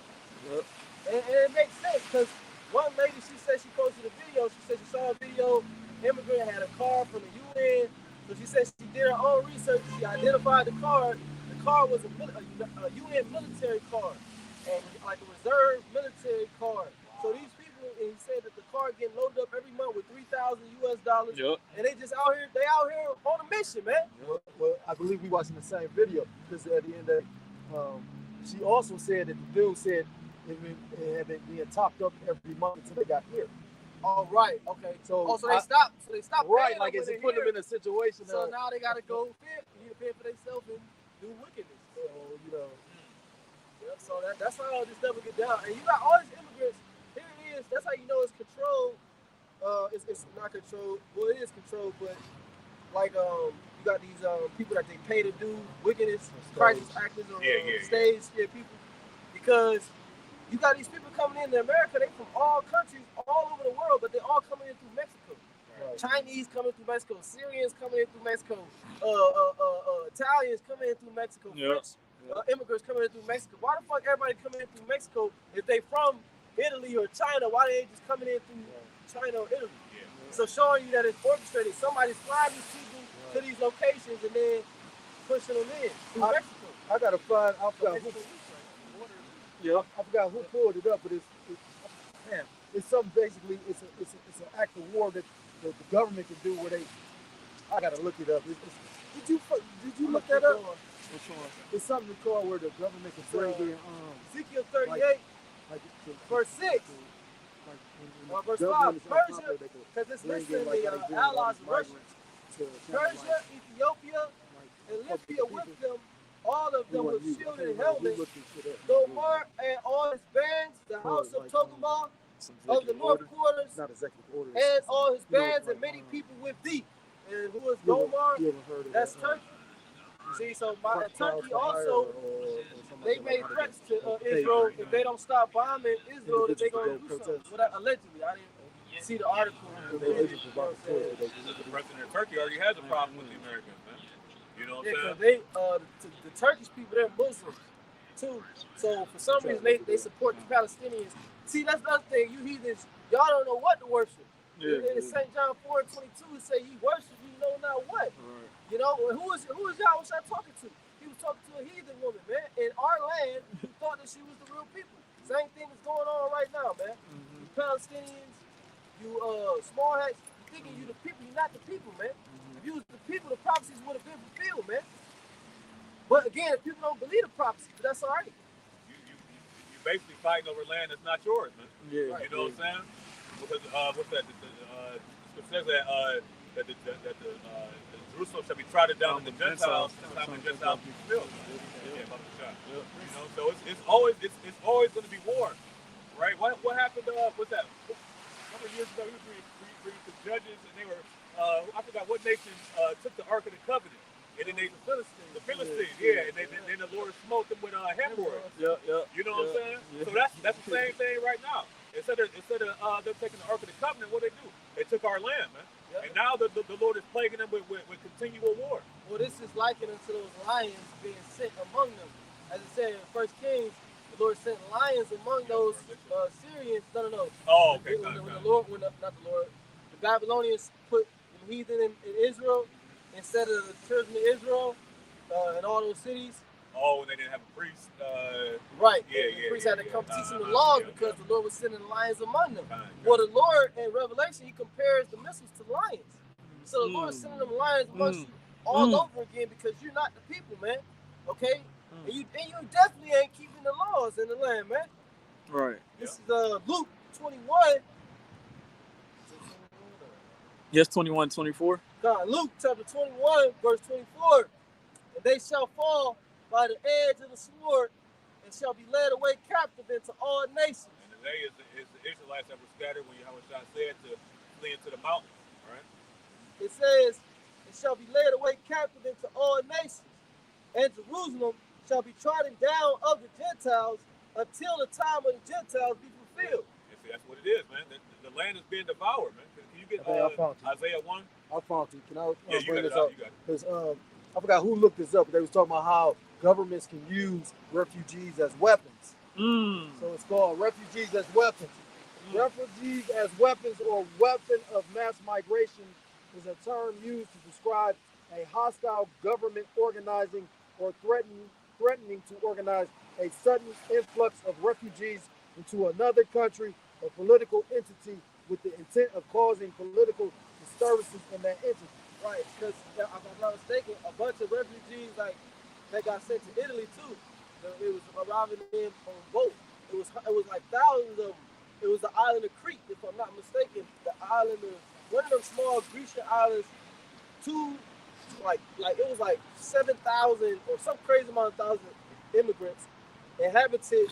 They went to this island in Italy or one of them countries, but the island only got like 1,000 citizens in itself. So it was more immigrants on the Right. island than citizens, and it created a threat to that country. And you know what? The president said that it was an act of war. Somebody did it on purpose. To lock you. And you know what? I was just thinking about it because they was just talking about that whole jihad situation yesterday. And you know, because I did a video. They was talking about in what was it? Somewhere in California. Basically, they allowed all these migrants in, and then they basically pushed them on the street. And New York just did it too. Now, New York got like 110,000. Chicago too. But this place had So that's enough to knock the economy out of whack. not just that though. If some shit go down, you got 100,000. What the fuck is this? Because they don't have nowhere to go. They're not housing them anymore. They just got them out there. And then another thing, like they out here with no housing, it's about to be the winter time. You know what I'm saying? So that's more judgment. They even telling like governors and people telling house the migrants, if you got spare rooms, put them in your house. Man, get the fuck out of here. Is you gonna do that, Yeah. Mr. Governor? Right. How many people staying with you in that big house? Yeah, get the fuck Not out a of here. one. You got it though. Was you finished? That Yeah, was Luke. on that, I read it. Luke 21. It's like it. Yep. You can go back to it though. I'm out. I gotta. No, you good. We bring it out. This is Isaiah chapter 1 and verse 7. Your country is desolate. Your cities are burned with fire. Your land strangers devour in your presence. And it is desolate as overthrown by strangers. See, and our land has been overthrown by strangers, man. The biggest pride parade, you know what I'm saying? I forgot what it was. A video, man. These damn small hands was chanting and shit. All of a sudden, like a fire appeared or something like that. It was like about a couple months ago. But it was like, you know, our land is defiled now, man. You know what I'm saying? And that's all biblical prophecy because everything has to be clean, washed, and rinsed. So that You know? in Luke 21, that proves that the people in the land ain't not the Israelites. It says that Jerusalem shall be trodden down, meaning primarily people that's gonna have control and dominance, and the majority of the people that's in that land stepping foot on it, trodden it down, is gonna be Gentiles, not the seed of Abraham, Isaac, and Jacob. Right, and that's what you The see. seed of Abraham, Isaac, and Esau, Con, seed of Abraham, Isaac, and Jacob, no. Right, and the northern tribe was in Jerusalem during the time of the Roman Empire. You know what I'm saying? They fled out when Jerusalem. Southern Kingdom, while the Southern Kingdom fled out to Western Africa. You know what I'm saying? You had some. You know they dispersed all throughout the four corners of the earth. You know what I'm saying? After that happened, so you know what I'm saying. The heathens is in that land now. Right. So I might as well just read it. When did the small hats get spread across 19. the four corners of the planet Earth? Right, yeah. Did y'all see that chart? The 12 tribes breakdown that they got? Oh, You see that? Oh my gosh, bro. Oh my gosh, bro. Denmark. Yeah. Well, let's roll with that. When did the people of Denmark be on ships? Right. When? It Right. don't matter what you don't match the prophecy. Right. You know, if the shoe don't fit, you cannot wear it. If the glove don't fit, Gotta be you going. got it on quick. Hey, I think I got Well, you that. guilty, Let me nigga. know. But why is that? But that's why it says in Revelation 11 about that his witnesses will prophesy 1,203 3 or 4 days clothed in sackcloth. That because why? Because we're actively living out these curses, man. So these curses point to a specific people. You got it, huh?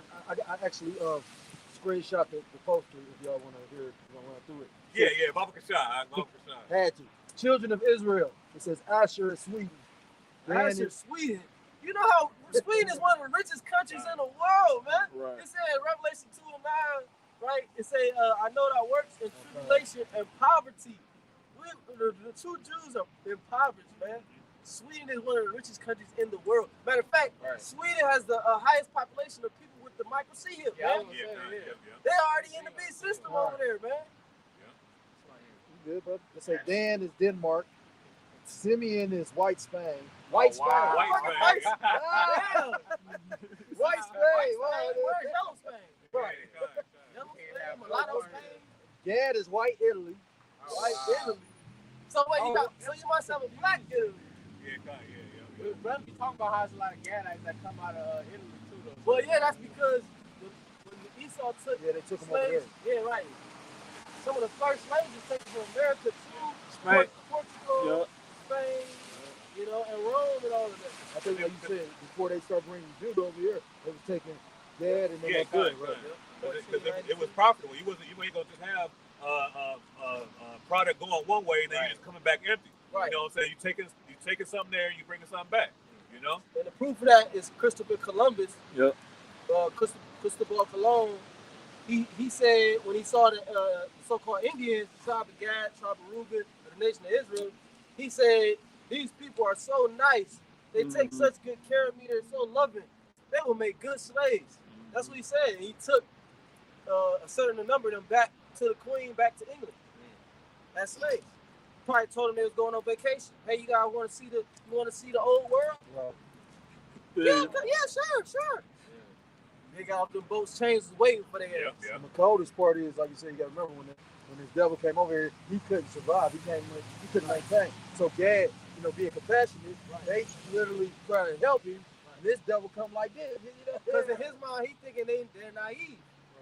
They're not built for war. So let's make them slaves. Here it is. I'm somebody I don't know from a can of paint, Right. but they're gonna teach me how to work their land.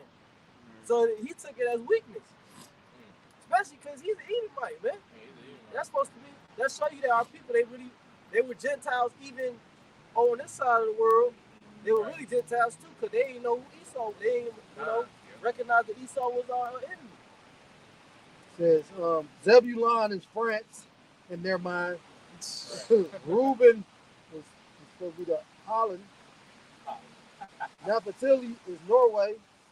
Oh my goodness. This This is is atrocious. So how can you tell the difference between the They just name it shit. You can say Yeah.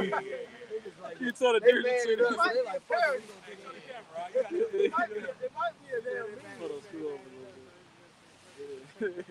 That's the new 12 tribes chart according to Esau. Man. And make sure you had to put white on there twice. Yeah. The white, it got to be white Italy and white Spain. Showing you that, see, so for white man, he don't love you Negroes like the Native Americans either, man. As much as you try to include him into this, he's not trying to include you into what he got going on. You know what you made me think of as well? As quick as they try to say how we try to make this a color thing when we don't go based on color. Right. That's why you got me and that look like so-called white people and Northern Kingdom brothers in this. Right. Why they calling us racist? Yet still though, this motherfucker put white on everything. Right. He would like the brother said off Martin. He said, take the spray paint can and paint everything black. Spray all this shit black. But that's why they put the label on us as Black Hebrew Israelites. Right. You know what I'm saying? We not once ever called ourselves Black Hebrew Israelites. Right. You know? Because black, we know black as a negative word, it had negative connotations to it, meaning void of light, you know, darkness, ignorance, wickedness. Why would somebody want to be black? Let's finish this over again. It say Issachar is Finland. It said Joseph, at least they know Joseph equals Ephraim. They got Joseph equals Ephraim equals Great Britain. Oh, watch this one. Joseph equals Manasseh equals USA and Canada. So we're in the land of the Manassites, man. It says Like, Judah. like the what's the Mormons? They talk about the The Lamanites. yeah, they talk about Right. the Gadites, Native Americans, and Lamanites. Yeah, Where's Lamanite? That nigga was a Mason, man. Stuff like that. That's what the scriptures say. What has that to do To declare my statue. Get that. Art. Get Cover in that. my Art. mouth. Yeah, you get that off the This is Judah Perez, Germany. The Judites are in Germany. Right. I say Judah and Perez. Right. Like the blessing went to Jacob's 12 sons, not the sons of Jacob's 12 sons. You ain't have to include Perez. That was one of the sons of Judah. But these people, they don't know what the hell. Right. going They on, like I said, this more so I take it and perceive it as they feel some kind of way, so they just said made up to that show you that, like you said, when you took the blessing and put it on a whole nother when the blessing came out of, right. So, It said that the scepter shall not depart from Judah, not from Perez. Right. Kind of. it says Judah It's the tribe of Judah, not the tribe of Perez. said, What the hell? because and then they trying to throw two countries to make it's some weird Yeah, because they shit. try to include all Edomites. Right, into it. right. So they got to figure out a way to include all Edomites And if I can, into their little fake chart. if But I then can- you got, it's like a real, Go then ahead, you got other Israelites who come up against the chart. Yeah. But then this devil, he know the chart's prophecy, so he'll make his own damn chart. Yeah. And if I could add, notice these nations are what? Some of them part of NATO, some of them part of the EU. Right. So these are the beast nations, man. Yeah. You You know? So how can the beast be the tribes? Right. It's the beast and they the tribes. What the hell? It says Judah, Zerah equals Iceland and Scotland, and Benjamin is Iceland. And then at the bottom it says, I'm couldn't leave the 5 pages. America is regathered Israel. Hey, he covered. That's what it say at the bottom. He covered the faces of the judges there. Yeah, Right. that's it. That's it. That's Esau's biblical prophecy, man. You know what I'm saying? Right. Right. So wait. How is a dark-skinned, woolly-haired man gonna come out of these tribes? When they say that woolly, that means that it was the color. That means it's referring to the color, not the texture. That's why it says white. What's it? His face is white as snow. No, his hair was white. White head is here with White like wool. white like Yeah, wool. white as Con. snow. And his eye was a flame of fire, and his hands and his feet like unto polished brass, as if they burned in the furnace. Right. Man, how you get cracker out of that? How you get hippie? How you get Joe Dirt out of that? Right. Because they thinking they witchcraft still working, but you know what I mean? Like that shit Look, ain't working like that. It was last time we couldn't read. It was 300 years ago, man. It say his feet was as polished brass, man. We're not in. That show you that they still look at you like a dumb slave nigga on the plantation who can't read or write.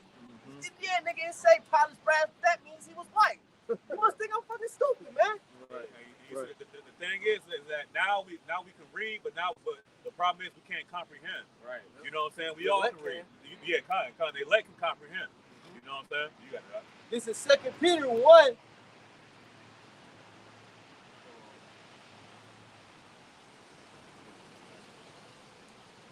Second Peter. Go ahead, you got one. This is Psalm chapter 50 and verse 16. But unto the wicked, Yahweh saith, what hast thou to do to declare my statutes, or that thou shouldest take my covenant in thy mouth? You see, like the brother had been pulled out. That's what happens when the heathen and the wicked take the Lord's covenant in his mouth, man. Yeah. They make stupid bullshit like that, man. Well, you in the land. Lord said, let favor be shown to the wicked. Yet will he not learn righteousness. So you've been given so much favor. You pretty much got the favor that was promised to you in Genesis 27. The fatness of the earth. You got everything but the kingdom of heaven, man. That's the only thing you didn't get was the kingdom of heaven. But everything else, a part of the creation, you pretty much got to experience it. Besides going outside of the earth, you know. So the Lord showed you favor.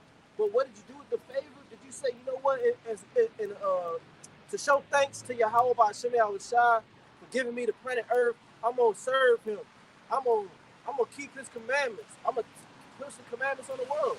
No, you did the complete opposite. Yep. You told the world a lie about who Yahweh Hashem Yahushua was. You told the world to disobey every commandment of Yahweh Hashem Yahushua, man. So the Lord ain't do nothing wrong to you, man. You know, you the one who did everything wrong. From the beginning, you did everything wrong, man. Yep. And you always wanted to blame it on somebody else. Yep. You're the worst type of people. Yeah, hold no accountability for themselves. Right. That's a psychopath. Yeah, a narcissist. The world is, here it is. That's like a kid who builds a tower, then tears the tower down, and then cries because the tower is destroyed. That's what the scripture says. That which is made crooked, who can make straight? Esau was praised to be crooked, man. Oh, there's something wrong with this Negro, man. Yeah, there's something wrong with him. I was going to add to what you were saying, Islam, about how literally, you know, the Lord set it up for this devil to have his way. And out of all the, you know, the heathen rulers, he the only one that portrayed himself to be under the covenant, the people, and to believe in the scriptures, but to be completely opposite. And that's why you are the wicked. And that's why you're going to be judged for that. You know what I mean? Like, yeah, you got it. That's why the scripture say that he thought that he was all together at one with thee, because he's been doing all of this, and the Lord has a judgment for it, because the Lord is allowing Esau to fulfill the complete amount of wickedness. You know what? It just hit me, because it's really like you said. Like at one point in time, a lot of people believed in this devil, and now, like I said, he's being revealed. You know, ultimately, you know, he's been letting him get away with it without a judgment. For now, this man is being exposed at the end. And he's about to be judged. Right. And the judgment gonna be so great the worlds don't understand why the Lord is long suffering. Because the judgment gonna be so fierce and so powerful and so horrific. You gonna understand why Yahweh Shah was so long suffering that you thought the Most High had forgotten about the earth, like it says in Psalms 10. That's how long suffering the Lord is, that people think that the Heavenly Father no longer exists, man. That's how long suffering he is. But when he finally bring the judgment, then you're gonna realize why he waited, why he gave y'all so much time. Mm-hmm. And you fucked it off. This is 2 Peter 1:16. It says, "For we have not followed cunningly devised fables, when we made known unto you the power and coming of our Lord, Yahweh Shah Mashiach, but were eyewitnesses of his majesty." See? So Peter, the Apostle Paul, all the disciples, they were eyewitnesses of Yahweh Shah. But see, we're eyewitnesses of Yahweh Shah too. So we see him with our third eye. That's why I said, let your eye be single, because we see the Lord in our mind's eye. So we focus on Yahweh Shah. Therefore, we're not going to follow no cunningly devised fables, which is all of the ways of this world. Yeah. What's that? Colossians say the rudiments of the world. Yeah. We have not followed the rudiments of the world, man, but we have followed Mashiach. Okay? Being not tossed to and fro. Right. You know? Because if you ain't steadfast and you ain't stable in this thing, you're gonna get shaken with the wind, man. You know, because it's a lot of apostasy going on right now, a lot of bullshit going on. Because the Lord is about to come. He's near, man. And it's a damn, you said something. Apostasy. Before that, you said it's a lot of go ahead. This is Revelation, chapter 14, and verse 4. It says, "These are they which were not defiled with women." And who are these? It's talking about the elect. Okay, 12,000 from each tribe of Israel, man. Makes up 144,000, the tabernacle of David. And the women is talking about philosophies, man. It says, "These are they which were not defiled with women, for they are virgins." Because we've been espoused to one husband, right? And we're to be presented as a chaste virgin, okay, to Yahweh Shai, meaning undefiled, with different philosophy. Right. The day that the elect get delivered and beamed up into a chariot, they're not going to have in the back of their mind, maybe this ain't the truth. Maybe the name is Yeshua. Maybe I should say Most High Christ flesh. They're going to be fully persuaded. You know, on that, they're going to be fully persuaded before that day comes. Yeah. We're fully persuaded now. Finish it out. It says, "For they are virgins. These are they which follow the Lamb whithersoever he goeth. These were redeemed from among men." I'm thinking about that.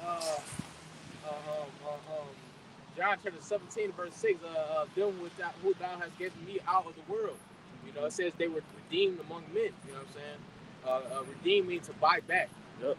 It says, "These were redeemed from among men, being the first fruits unto Yahweh and to the Lamb." And so that's what we do, man. We follow the Lamb whithersoever he goes, because the Apostle Paul said to be unmovable. Yep. Okay, we're being on that strong foundation, that rock which is Yahweh Shai, man. Yep. Okay, the one that guides us and strengthens us and leads us in the right direction. You know, but we're gonna wrap it up. You know what I'm saying? Lord willing, this lesson was edifying. We want to give all honor, glory, and infinite worship to Yahweh, Ba'ashem, Yahweh Shai, Ba'ashem, Rakakwadash. double honors to the apostles of this great millstone. We're gonna say, "Come, Mr. Brother." Conwell Charlotte. Ball. Waffle Ball. Shalom. Walk like a ball. Shalom.